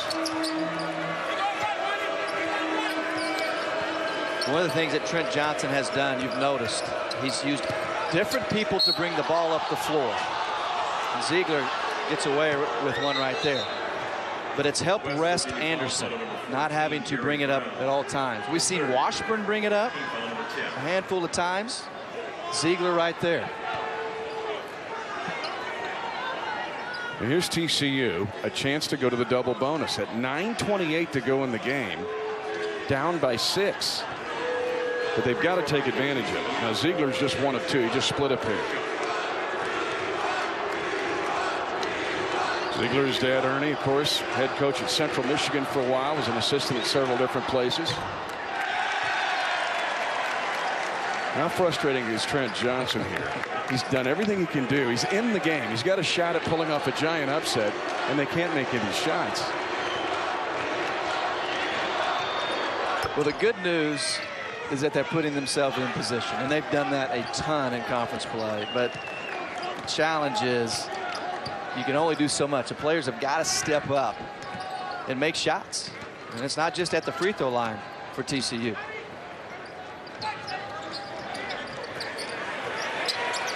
Mountaineers up 8. Chase Connor, his second 3 of the game. Biggest lead for West Virginia, and still 9 minutes to go. You know what I love about that right there? Not only that he knocks it down, but if you watched him with his movement away from the ball, it was a sharp cut, spotted up, found a window, and shot in rhythm. And Ziegler fouled before the shot attempt. It's on Holton, and he's got 3. Watch Connor right here. Boom, here he comes. Moves to the ball, catch and shoot in rhythm. He doesn't hide on the weak side, and that's what I said the last couple possessions about West Virginia's offense. No zest or zeal, but that's a sharp cut to an open window for the tray. And he'll earn more playing time, Mitch. That's a couple trays he's knocked down. And they're in desperate need of a guy or two that could just every once in a while knock down that open three. But his high school ball here in the state of West Virginia. Ziegler again. And TCU keeps making 1 of 2, but that's not going to cut it to upset the Mountaineers here in Morgantown.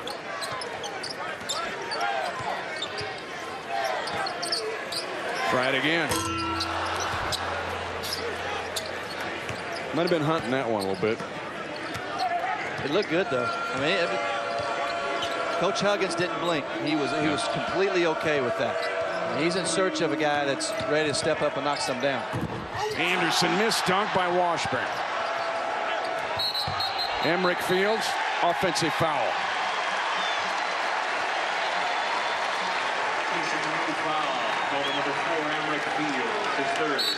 Fields right there. You love him trying to go make the play. There's the miss. Here's Fields. And you had 2 Horned Frogs. And Ziegler down the block, and I didn't see who was here on the weak side on the wing. If he makes one pass, they get a much better look.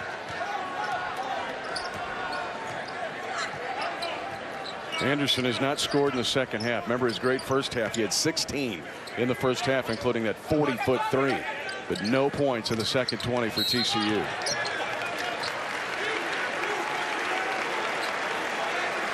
More fouls. 7:57 to go in this game. West Virginia trying to get some breathing room. There's a timeout on the court.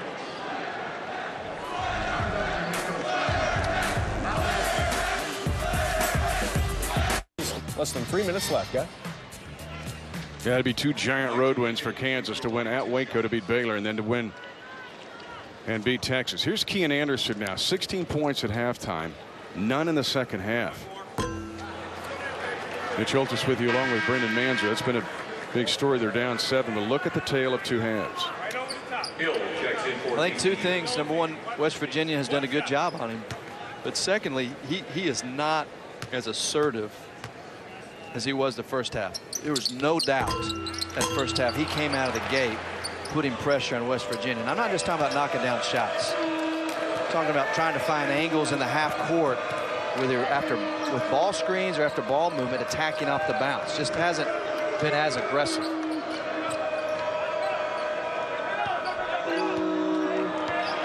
West Virginia, a little zone. That might be because of the foul situation. And a 3 in the corner. Charles Hill Jr. has 6 points. And again, he hadn't played in 6 games. That's huge. I mean, he's been big in transition. And both his opportunities in transition, Mitch, came off West Virginia makes. And right there, that's just icing on the cake with the tray.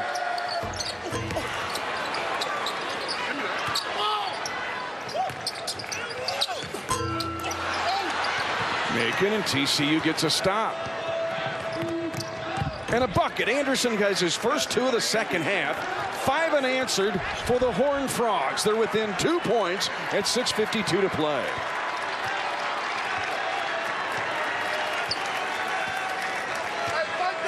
Well, those were bunnies, Mitch. Staten offensive foul. Offensive foul on Staten, his second. Take a look right here. Multiple opportunities. This is about the 3rd or 4th opportunity there for Macon. And then in transition, Kean Anderson, a good wide lane over there. And then Kenrich Williams makes the simple play. We have a 2-point game.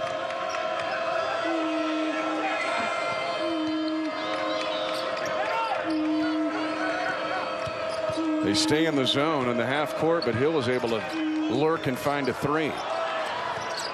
Washburn drains the elbow jumper, and it's a tie game at 58. Another big shot. And we've talked to Trent Johnson. This team could just get to where they could knock down some shots. Again, the defense has been good enough, but they labor on the offensive end, but not so in the last couple possessions. Second tie of the game. There have been 8 lead changes. But here are the Frogs now. Push back, push back, push back, and they're in this game a chance to win now. It's about pace, Mitch. And I'm surprised that TCU has been able to dictate the pace. Well, TCU continues to keep coming, Mitch. Keep waiting for West Virginia to make that final run that has not been accomplished. That ties it at 58. Chris Washburn Jr.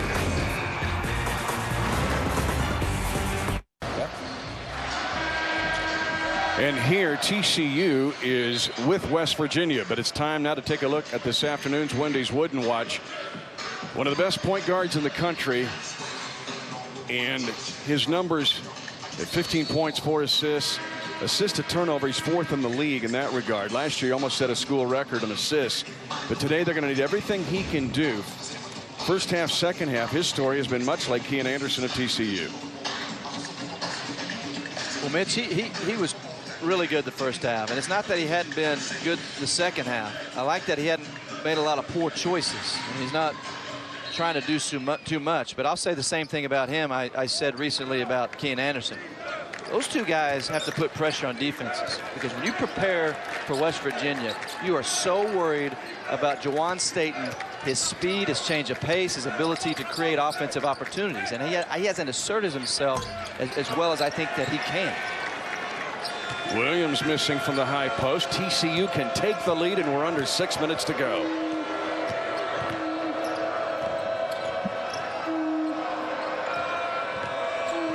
And back to man for West Virginia.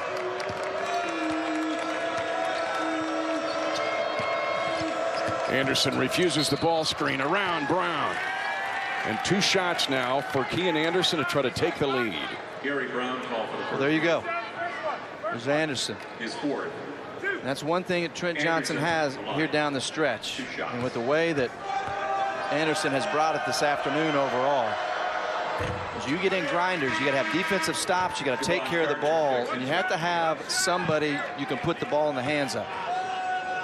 And that's Kian Anderson for TCU. First lead for TCU since 1918 in the first half. Anderson now has his 20th 20-point game in his TCU career. He's now top 10 in TCU scoring, and the Horned Frogs are thinking about an upset in Morgantown. Williams, good place to go to answer, and an and one opportunity for Devin Williams. Now that's a possession right there with purpose for West Virginia. See Williams, Washburn concedes completely behind and then gives ground. And all Williams is going to do at 6'9", 260 is take the ground and then some. Good point blank finish. 3-point play for Devin Williams. 3rd in the league in double-doubles.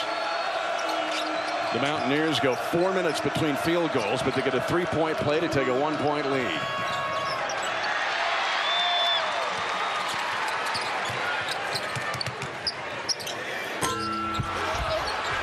Williams.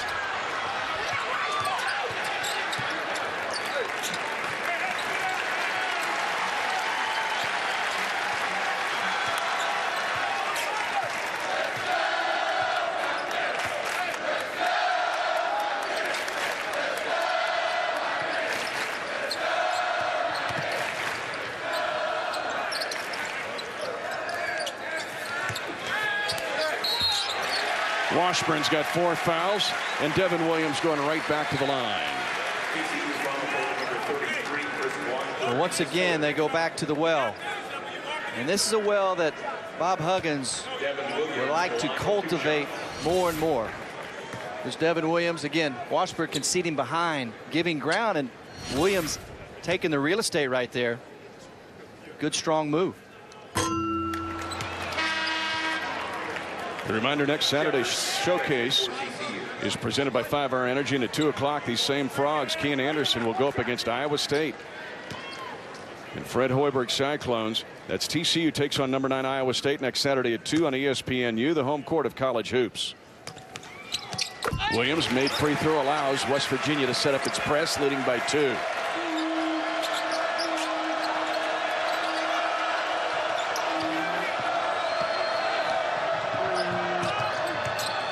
Charles Hill Jr. out of nowhere to have 8 points in this game. And he has a short memory because the possession before he tried to drive it the length of the court and he got picked from behind, turned it over. And there were 5 foxes in the chicken house chasing him.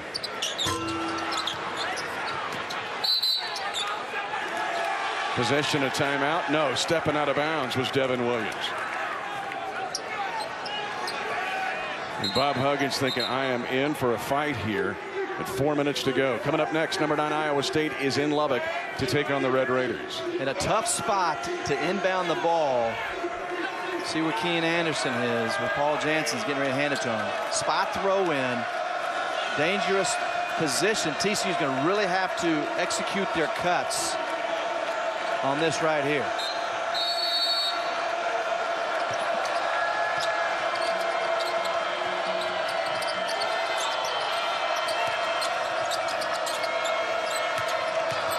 Charles Hill Jr. has been outstanding in helping Kean Anderson in this game. And West Virginia's fouling. Gary Brown has fouled out of the game. The Mountaineer captain disqualified at 3 minutes and 47 seconds to go. That's his 5th. There's a timeout on the court. Gary Brown with 4 fouls, continuing to pressure here, but too much pressure in the open floor. A mistake by the senior. TCU's going to the line. ESPN's exclusive presentation of college basketball is presented by 5-Hour Energy Shots. They win it by 13 at Texas, guys. And here, guys, a real surprise. Number 18, West Virginia, being challenged. Tied at 62 with TCU at 3:47 to go in the game in Morgantown. Look at this. Yes, some years have passed. 1998. And Hawaii. That was back in the old days. They're in a different conference then. Well, Trent Johnson has put his team in position this year. I mean, again, 1-4 in conference. Been in every game with the exception of their recent home loss to Texas. And Charles Hill Jr. is doing a Kurt Thomas impersonation. I think Thomas might have played on that team that beat Hawaii, played in the NBA. 10 points for Charles Hill. He has not played since December the 29th. Trent Johnson said he was going to play him today. You told us last night I'm going to give the kid a shot. Well, he sensed something, and Hill has certainly taken advantage, and he will gain some confidence moving forward from Coach Johnson.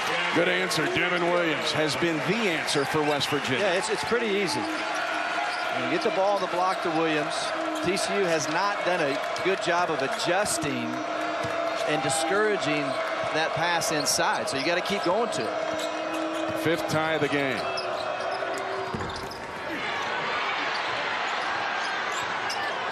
TCU has out-rebounded West Virginia, and now a foul underneath on the Mountaineers.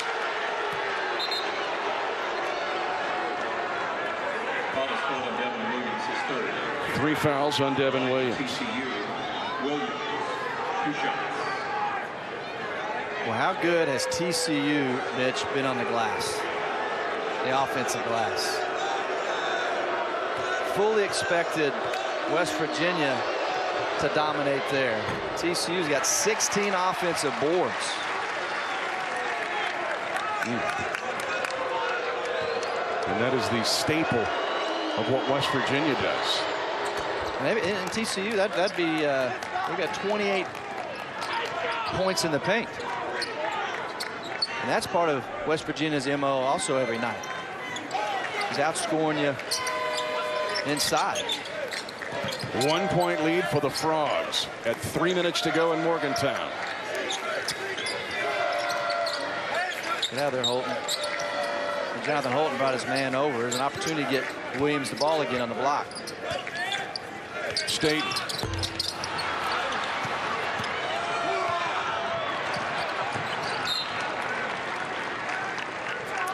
Charles Hill, again, he's got to have some radar behind him to know they're coming. He's dribbling right in front of us. You know, we used to say wolf. Yep. But I thought I better not. I don't need Coach Huggins mad at me. but it was just my natural reaction. I was like, almost caught myself telling him, hey, dude, you're playing West Virginia. Look behind you. Near steal. Rescue. 2.5 to go. 1 point lead for the Frogs.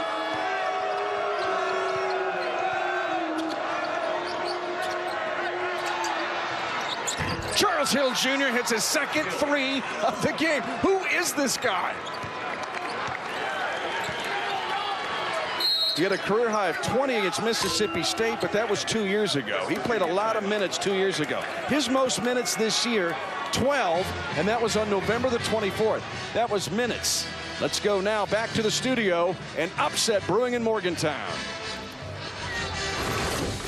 All right, get you back out there just here in the studio to let you know that Iowa State and Texas Tech will start on ESPN News. Tip time 10 after the hour, so less than 90 seconds away.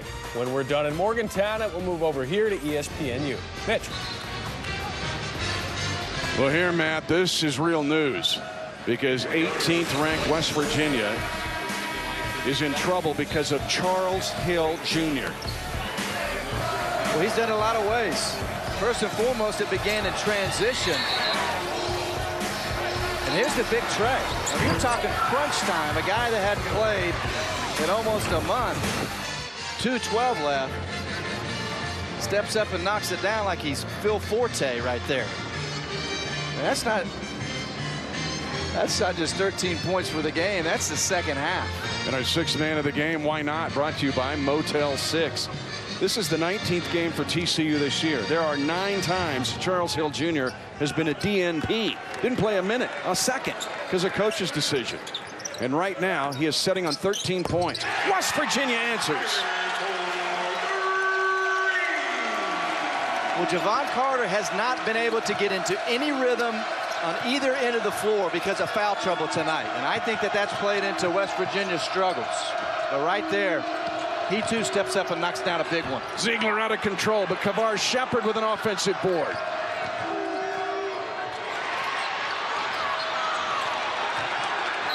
West Virginia has the arrow at 139, down 1. Jump ball. Possession arrow to the Mountaineers. Well, here's Carter. And what happens, you have Hill Jr. at the top of the key, forced to cover 2 guys as Carter came up. Calmly knocks down the triple. TCU calls timeout, but how about Javon Carter now, a freshman? A Chicago area kid that Bob Huggins likes.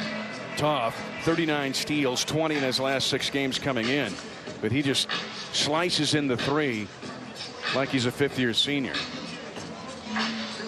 Well, typically, he earns his medal on the defensive end. 39 steals coming in this game, second in the Big 12 Conference overall behind, I think, Phil Forte of Oklahoma State. But because of the foul trouble, that took him out of the opportunity to get active defensively. We know it does on the offensive end. We talk about that all the time. But because of the way West Virginia plays, again, they have plenty of depth that they can go to. But he's really become one of their best defenders in this system, even as a freshman. But now he hits a 3 that gives his team an opportunity to be just down 1. It's the nation's best league empirically. Now just look at all this of what they've been able to do. Kansas going to win on the road today again. But winning percentage, and these are good wins, a lot of good wins. They played road teams, neutral wins, 6 teams in the top 25.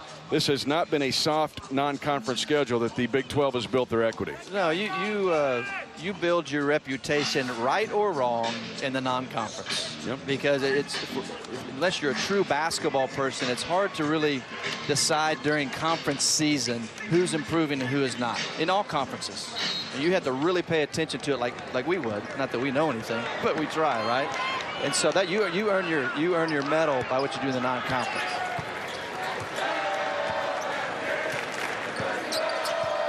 So what did Bob Huggins come up with? That's a pretty good play. Staten. They're going to call a foul. He almost lost control. This is going to go in Charles Hill Jr. Great spacing right there. You have Devin Williams at the top of the key. The other 3 offensive players, terrific spacing, and allowed the guy who's the best at attacking that in the Big 12 and Staten to go to work. 5 of 5 at the line. Until then.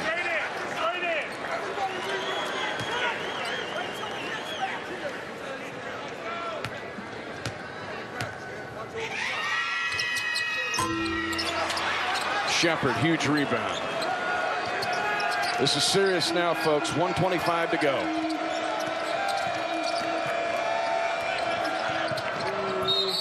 Ziegler will get free throws.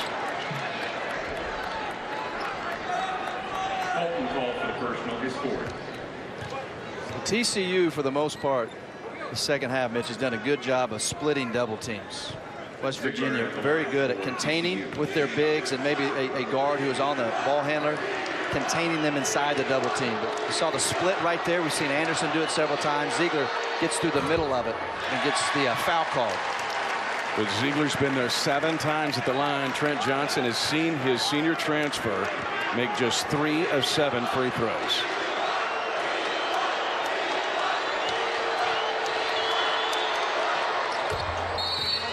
Two-point lead for TCU. And timeout called by the Horned Frogs. Trent's got 2 left. Leading by 2 here at 79 seconds to go. And what Trent Johnson has to decide is how he can guard against Jawan State. Because Bob Huggins obviously has the luxury, Mitch, of putting it in his hands. Devin Williams has had success, and I promise you, what they do here will involve one of the 2, or if not both those guys on this set. Trent Johnson has got to make sure, he had 3 timeouts, he's still got 2 left. Want to make sure they're on the same page defensively as Bob Huggins talks to his basketball team, draws up something on the offensive end. 7 different players with 4 fouls in this game. Gary Brown has already fouled out. We saw TCU upset Kansas 2 years ago in Fort Worth, 264 beating a 1. But they haven't had a road win like this since the late 90s.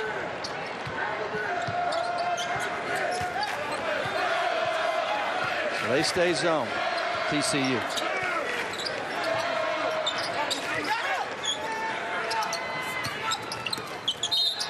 Staten, good take, and he's drawn the foul. Charles Hill Jr., and that is 5 on him. So our 6th man of the game gets his 5th foul.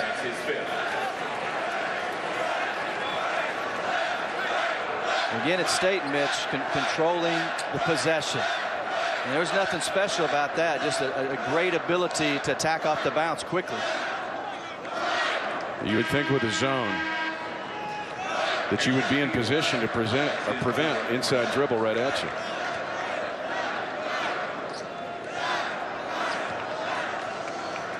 What a game for Charles Hill Jr., though. 13 points, 5 rebounds. Well, they're not in this position without his second half effort.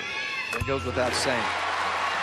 But if you're going to stay zone, which Trent Johnson elected to protect against Staten, in particular driving, you just have to have a cushion and contain and keep in front and allow him a mid-range shot that hopefully if highly contested. Tied. Jawan Staten with 15. 6th tie of the game. 1:05 to go.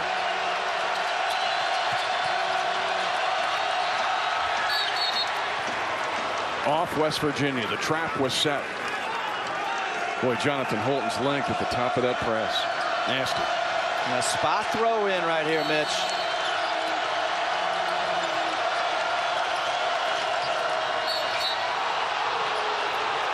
And a foul's going to be called on West Virginia.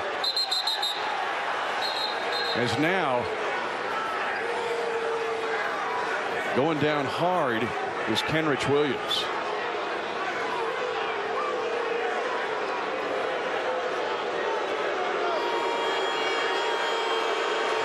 Paul Jansen, he was very, as a matter of fact, on this call. Yeah, Staten's called for the foul. They may go to the monitor here because of this. Staten in frustration. That little tug right there. 3rd foul for Staten, on Staten for the time being. But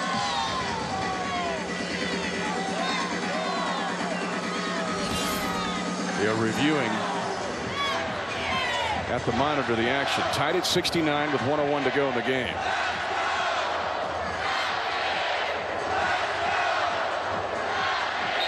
And I think they're just going to have free throws at the other end. Well, Mitch, I'm assuming they're getting Staten because they felt like he pulled Williams down on top of him. When the ball was passed in, it's a slow bounce pass, and there's Staten trying to cut it off. You see Juwan Staten not happy with that. To me, what they saw would have had to been them feeling like he pulled him down. That's just two bodies going to the floor. And the big bugaboo for TCU, last in the league, 58% in foul shooting percentage. They have missed 13 in this game, but they have the lead.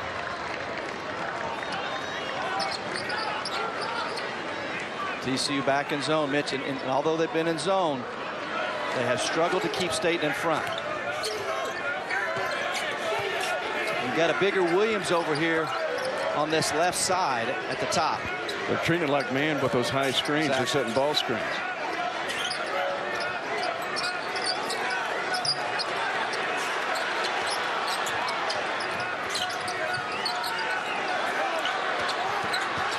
Staten trying to get around Parrish. They're going to call a foul here. They are, with 11 on the shot clock. That exactly right there, Mitch, is what makes Staten so good. Williams cut him off. Staten pauses, and what's the tendency for a young defender to do? Relax. He cuts him off, he relaxes, oh, change of pace, explode. And that's what makes Juwan Staten so very good. Change of pace and direction, keeps the defender off balance. Staten has 16. Led the Big 12 in scoring last year. Now timeout TCU. We are tied at 70 at 37.5, and now Trent Johnson is unhappy. Well, you want your big-time players to step up in close ball games. Juwan Staten has done that. First half, Mitch, 11 points, 5 assists. But he can finish around the rim, change of pace. Look at this. Setting up his teammates to Jonathan Holden. Here's one to Gary Brown. But what makes him so good, again, is you can put the ball in his hands late, and you're going to get some kind of look. No matter how good the defense may be, he can get you a look on his own or create for a teammate. We've seen that the last couple of possessions. Staten can give the Mountaineers the lead. He gets a second free throw. He has been to the line 10 times already in this game. And is 8 of 10, but he missed 2 in a row. Staten already with a career high at 10 assists in this game.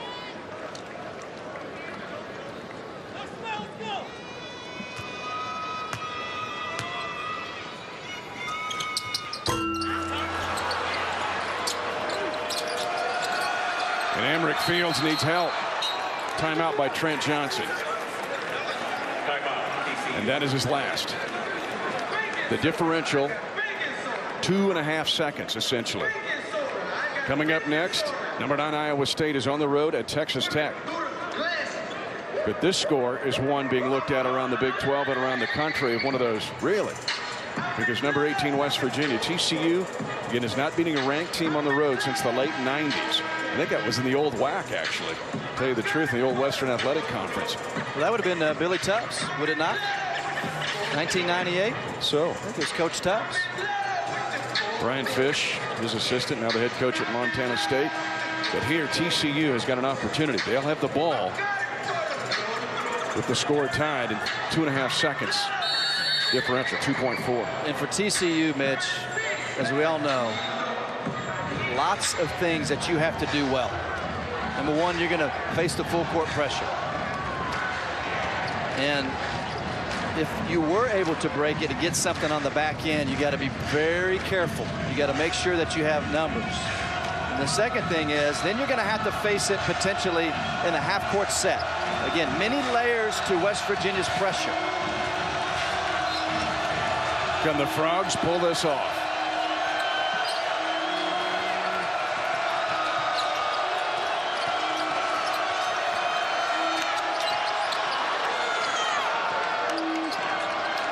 Good job of Williams coming back like a receiver to help out Kean Anderson to break the pressure.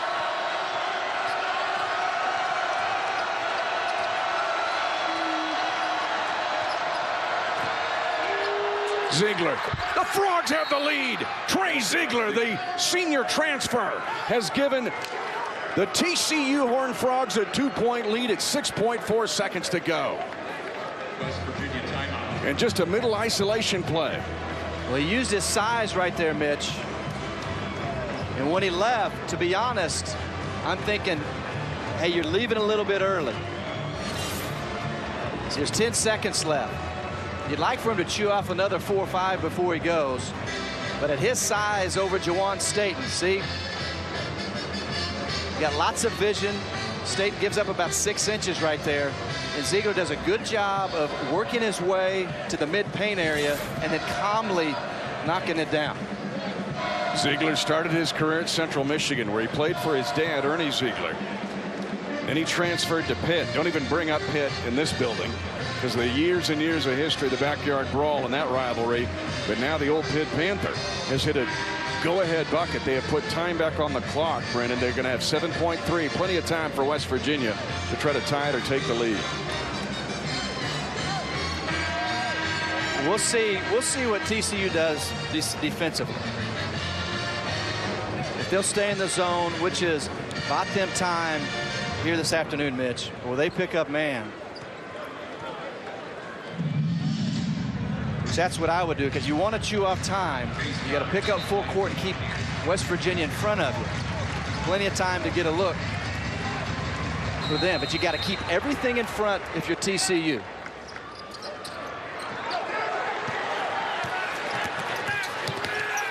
Miles in a hurry to tie it. Does at 1.1. TCU is out of timeouts. Anderson, they throw it away and nobody touched it. West Virginia gets an underneath inbounds at 1.1. Or was the ball touched?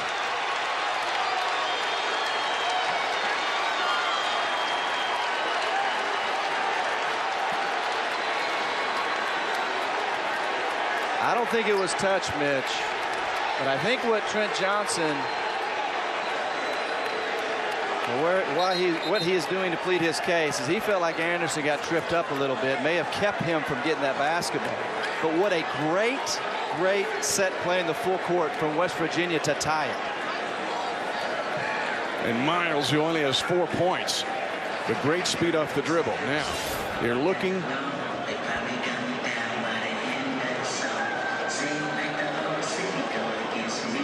Williams set a great screen right there near midcourt. And watch this pass go over Anderson's head. Does it get touched?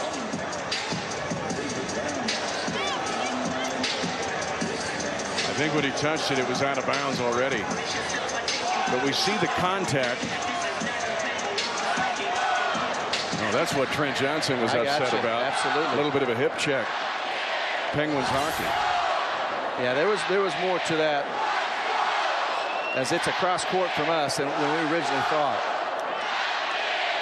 But did the ball, when it bounced, Mitch, did it land in bounds or not? I think that's the question.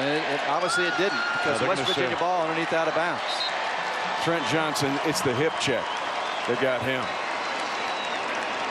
because he was saying it impeded Kean Anderson's ability to get to the loose ball. Let's take a look at it again. And watch Carter rotate over on Anderson. A little bit of a trip. TCU has struggled on underneath out of bounds defense for much of the afternoon. And at 1.1, enough time to do anything you want? Plenty of time to catch and shoot. Maybe one dribble, quick pull-up. Williams, no call, overtime. 5 more minutes. TCU, West Virginia going to overtime.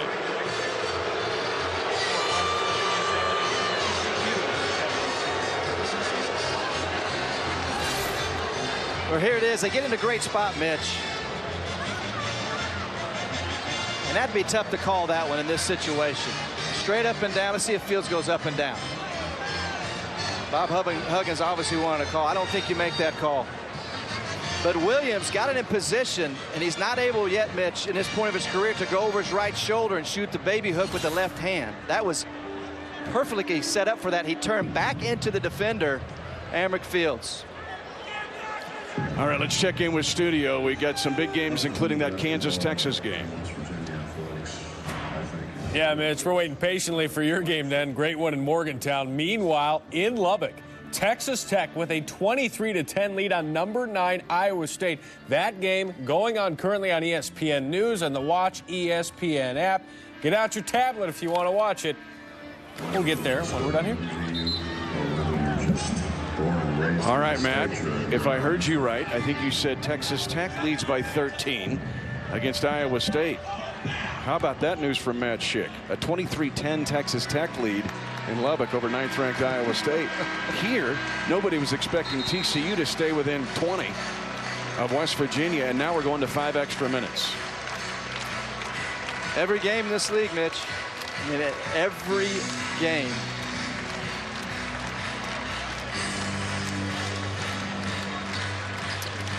Well, I'm interested here, Mr. Holtis, to see the psyche of both teams. Because TCU has fought and fought and fought. West Virginia has not played their best basketball. But they too made plays down the stretch.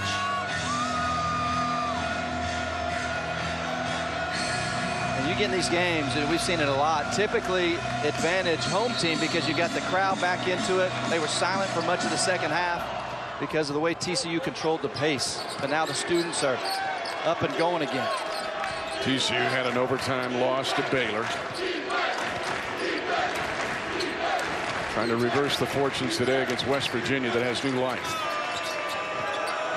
This overtime is about the point guards to me, Mitch. Anderson for TCU and Juwan Staten for West Virginia. Again, there's tons of foul trouble on both teams. 6 to shoot. Gary Brown's already fouled out. Anderson delivers for Kavar Shepard. Basket by Shepard. Great job of attacking Anderson right there. Late in the shot clock. Breaks down the D, draws the help. It's a big time play from Keen Anderson.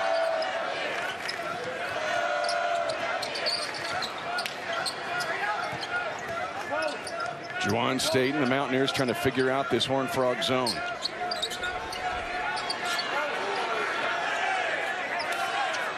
Eight to shoot. Miles.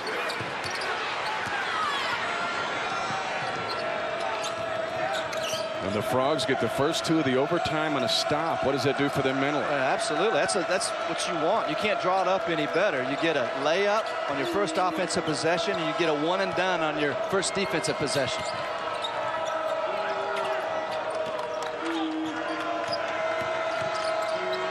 Crazy drive and a bucket. Kenrich Williams is in double figures with 10. And what's really good about what TCU has done on their first 2 offensive possessions is they didn't settle for jumpers. Both buckets created from driving to the basket. First, Keen Anderson, and then second, Kenrich Williams.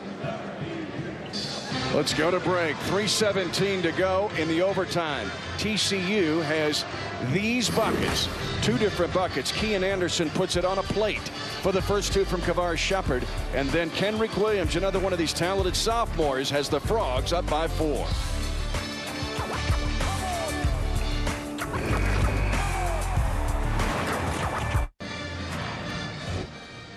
All right, again, Matt Schick in studio, just keeping you updated on what's going on. Texas Tech with a 16-point lead at home against top 10 Iowa State. That's on ESPN News. Check it out on the Watch ESPN app. When we're done in Morgantown, it'll be on the U. Mitch.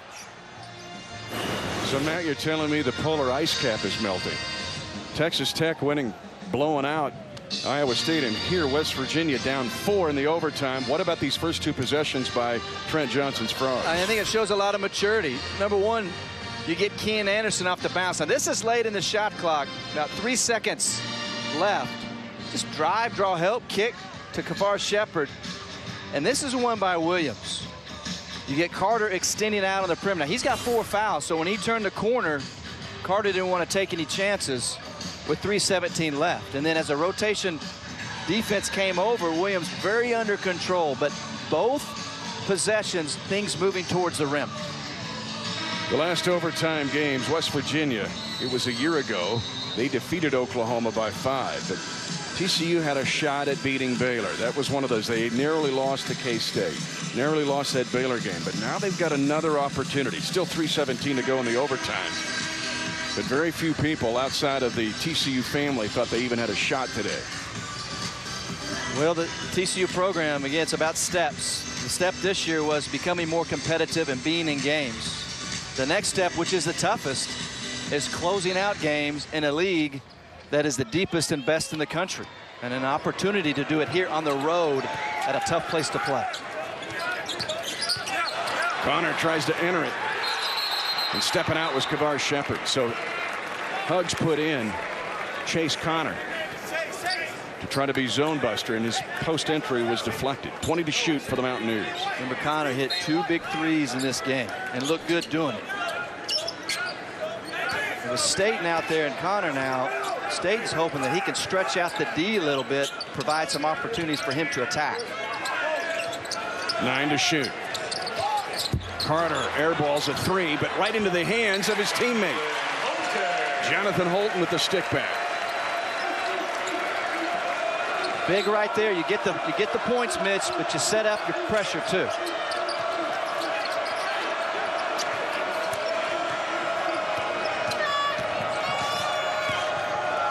TCU's done a good job of using Williams to relieve pressure here this second half.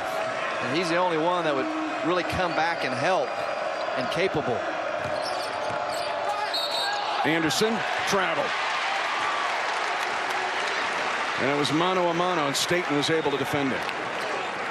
That's just classic one-on-one containment from Staten. You got Anderson very quick off the bounce.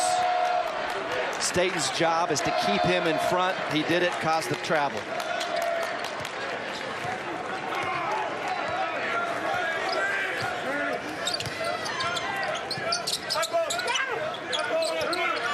West Virginia can't forget about those 2 inside, Holton and Williams. 20 to shoot again for Bob Huggins' team. Connor for the lead. Emmerich Fields a gigantic rebound. Ziegler going to attack Staten. Emmerich Fields, his 3rd stick back of the game, and he's got 11.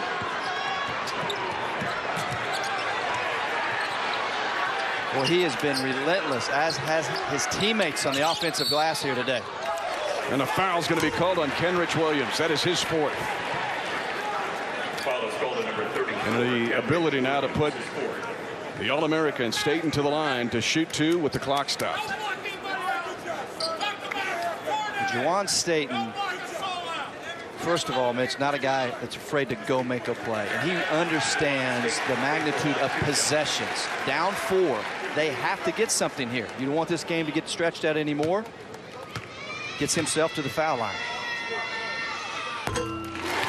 3 second half misses at the line, though, critical in regulation. Now in the overtime, he has his first point, 17 for the game.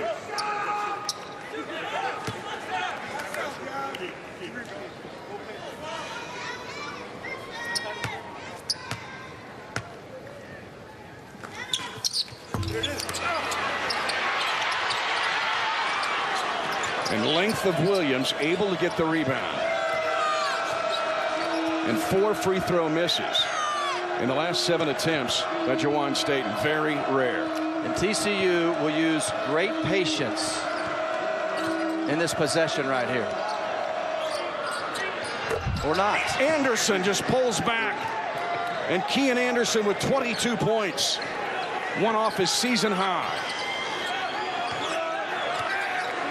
TCU is 4 out of 5 in the overtime. And now with 1:02 to go, the Frogs leading by 6.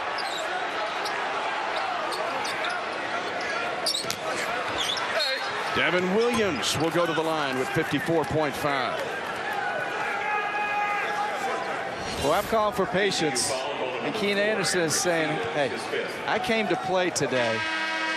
That's 18 seconds roughly on the shot clock when he pulls up, Mitch. That's cold right there. Seen it all afternoon. A 3. He's got 23. That ties his season high. And now Emrick Fields, who has been really good for TCU, particularly with 3 stick-back plays for 6 of 11 points, has now been disqualified. They're going to check to see if this is a 3. Originally, it looked like a 2. I think it's a 2. Yeah, it's a 2. Watch his right foot on the step back right there. See that? So I was right initially. We called it a 2 here, and the scoreboard operator gave him a 3. So I thought it was a 5-point difference. And that's what it is at 80-75 at 54.5 to go in the overtime.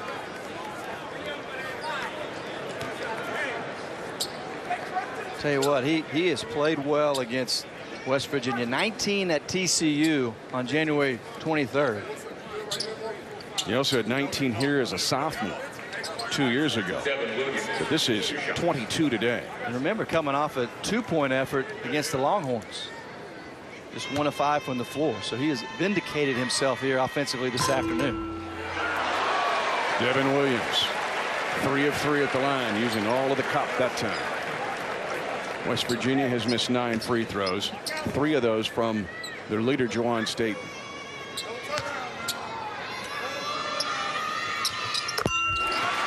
Big.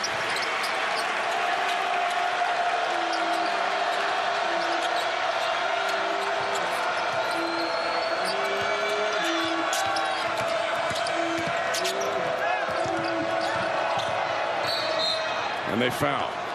The foul is on Jonathan Holton. And I believe he has been disqualified as well. They lose the length at the top of their press. And an outstanding rebounder. Well, he's a big piece at the front of that press. As you mentioned, the length. And he's been foul prone this year. Just played 8 minutes against Texas last week before fouling out. 60 total fouls in this game. And Ziegler has struggled at the line. 4 of 8. He split a pair on 4 different trips.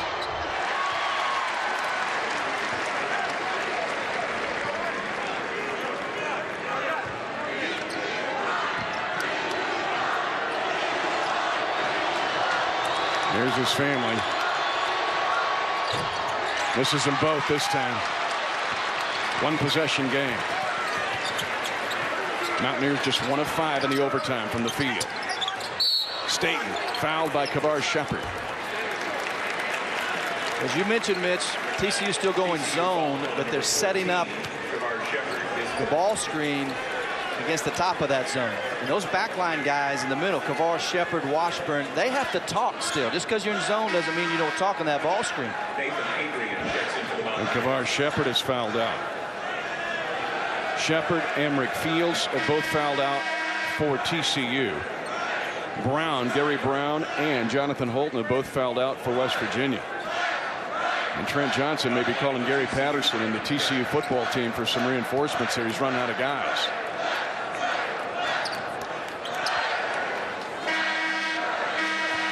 But he leads by 3, and Staten goes right back to the line. 13 free throws, 9 makes. And you lose Shepard, you lose some rebounding, you lose some defense, but you lose a guy in a group of 5 that has played very well here in overtime for Trent Johnson. And you lose 2 of your big pressure relief guys against the press in Fields and Shepard.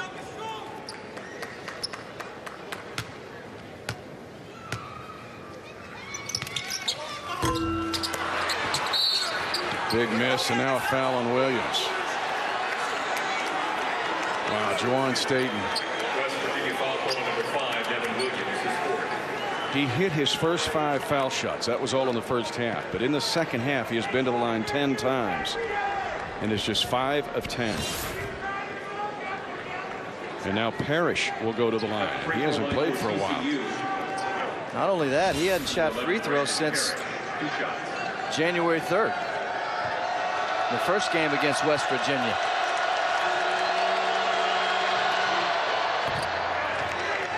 No problem there.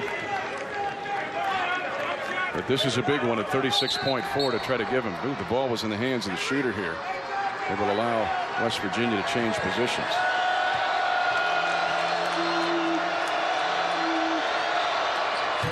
Parrish gets them both. 2-possession game. Now, if you're TCU, you're thinking a couple more stops and get out of here. But Staten might have something to do with that. So will Miles. Miles with the 3. Trailing the penetrator.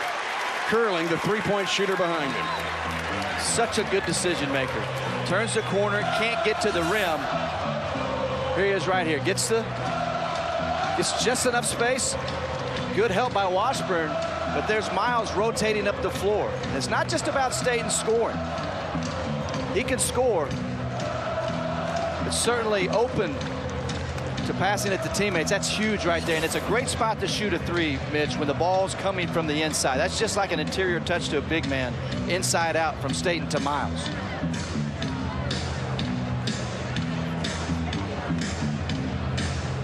The shot clock is shut off. Both teams have 1 timeout remaining. And they've added some time back. West Virginia again leads the nation in steals. And you got plenty of time here, so you probably give them all of the 8 or 9 seconds they're going to use here. You don't foul them. Absolutely. You know, this is what West Virginia does. And so you want to give your pressure multiple opportunities, plenty of time to create something for you.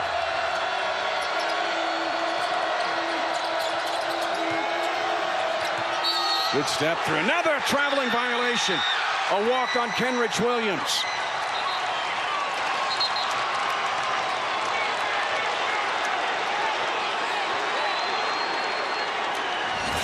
Williams, sorry, Mitch, tries to split the double team right here. Watch his pivot foot. Absolutely. He switched it left to right. Yeah, that left foot, he established it as his pivot foot. That was a good call. And now a timeout. They're going to say a foul before the turnover. And Bob Huggins is in disbelief. They're going to say Nathan Adrian fouled before the traveling violation. Well, I guess you and I were looking at the wrong thing. So let's see if he fouled.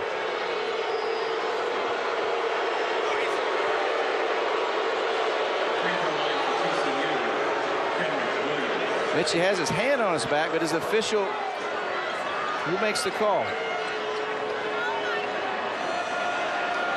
Paul Jansen called the travel.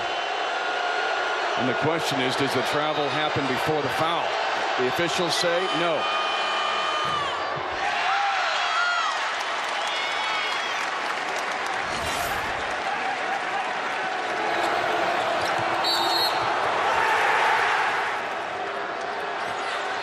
So Jeb Hartness had a foul before the travel. Yeah. But Williams has got to make these free throws. He's already missed 1.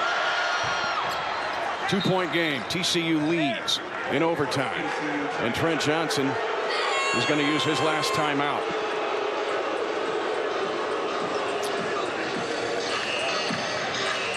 Mitch, let's look at it again.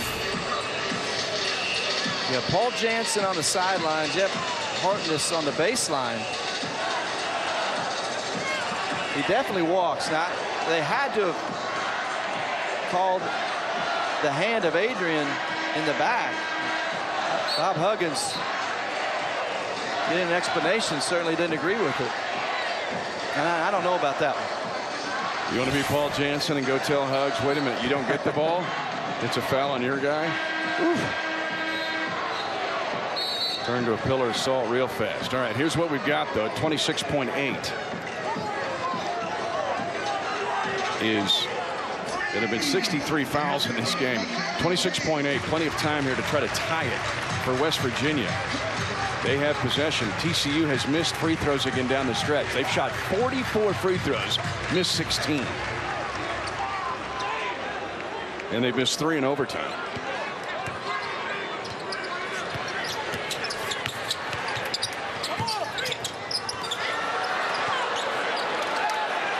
Plenty of time gets Staten's hands. And Huggs has his 1 timeout left, and he'll use it. See, this is me, Mitch, and it's easy to say this over here, but on that ball screen at the top of the key against the zone, I'm having my back line guys communicate, and I'm going behind that. I would much rather have Juwan Staten shoot a 15, 16-footer contested than turn the corner, get to the rim, and or create an opportunity for a teammate. You've seen it so much over his career. Well, and Huggs has treated the zone like a man a couple times because he's had ball screens. He's had a ball screen on either side for Staten to use. And they've had some opportunity. I mean, as good as you can ask for. And you're putting it in Juwan Staten's hands. I mean, that's why Coach Huggins has won 755 games. I mean, he knows who the ball should go to. Now you're at home. You play for the 3 and try to win it. Not with the way that West Virginia shoots the basketball. Now you got Chase Connor in there now. Right. They've hit 5. They've shot 24. Here we go. I like things moving towards the basket, especially at home. Miles to win it. Boom! 10. At least to take the 1-point lead. 7.6. Still lots of time for TCU. Here comes Ziegler. He'll try to win it. He does it, knocks it down at 1.8. Basket by Ziegler. The baseball pass to the other end. Layup, no. TCU, or is there a foul? There is a foul.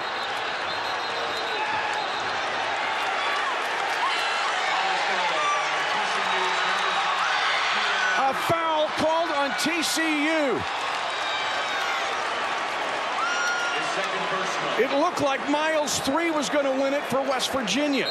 But then Ziegler comes back and gives TCU the 1-point lead. And now West Virginia will have free throws down 1.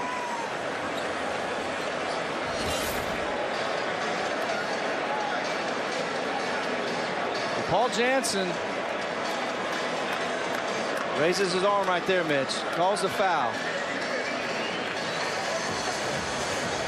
It looked like the top of the backboard, you see the clock. About a half a second when he drove it.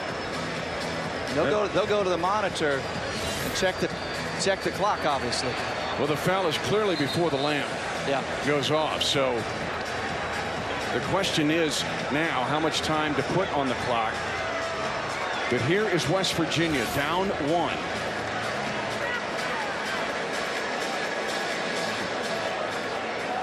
And so the home run pass works for West Virginia after a flurry of activity.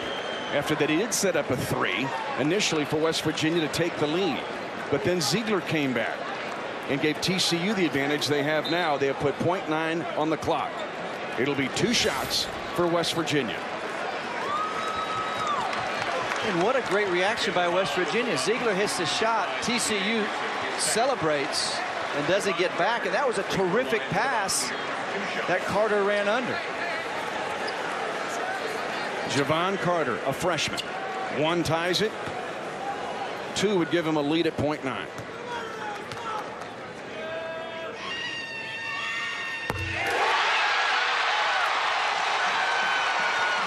A freshman.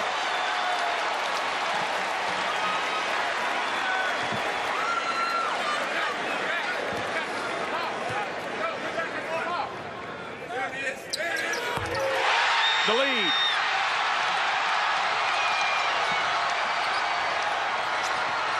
The heave. West Virginia escapes in overtime. Freshman Javon Carter hits 2 free throws at .9 seconds. And number 18, West Virginia, slips out of the trap to beat TCU 86-85.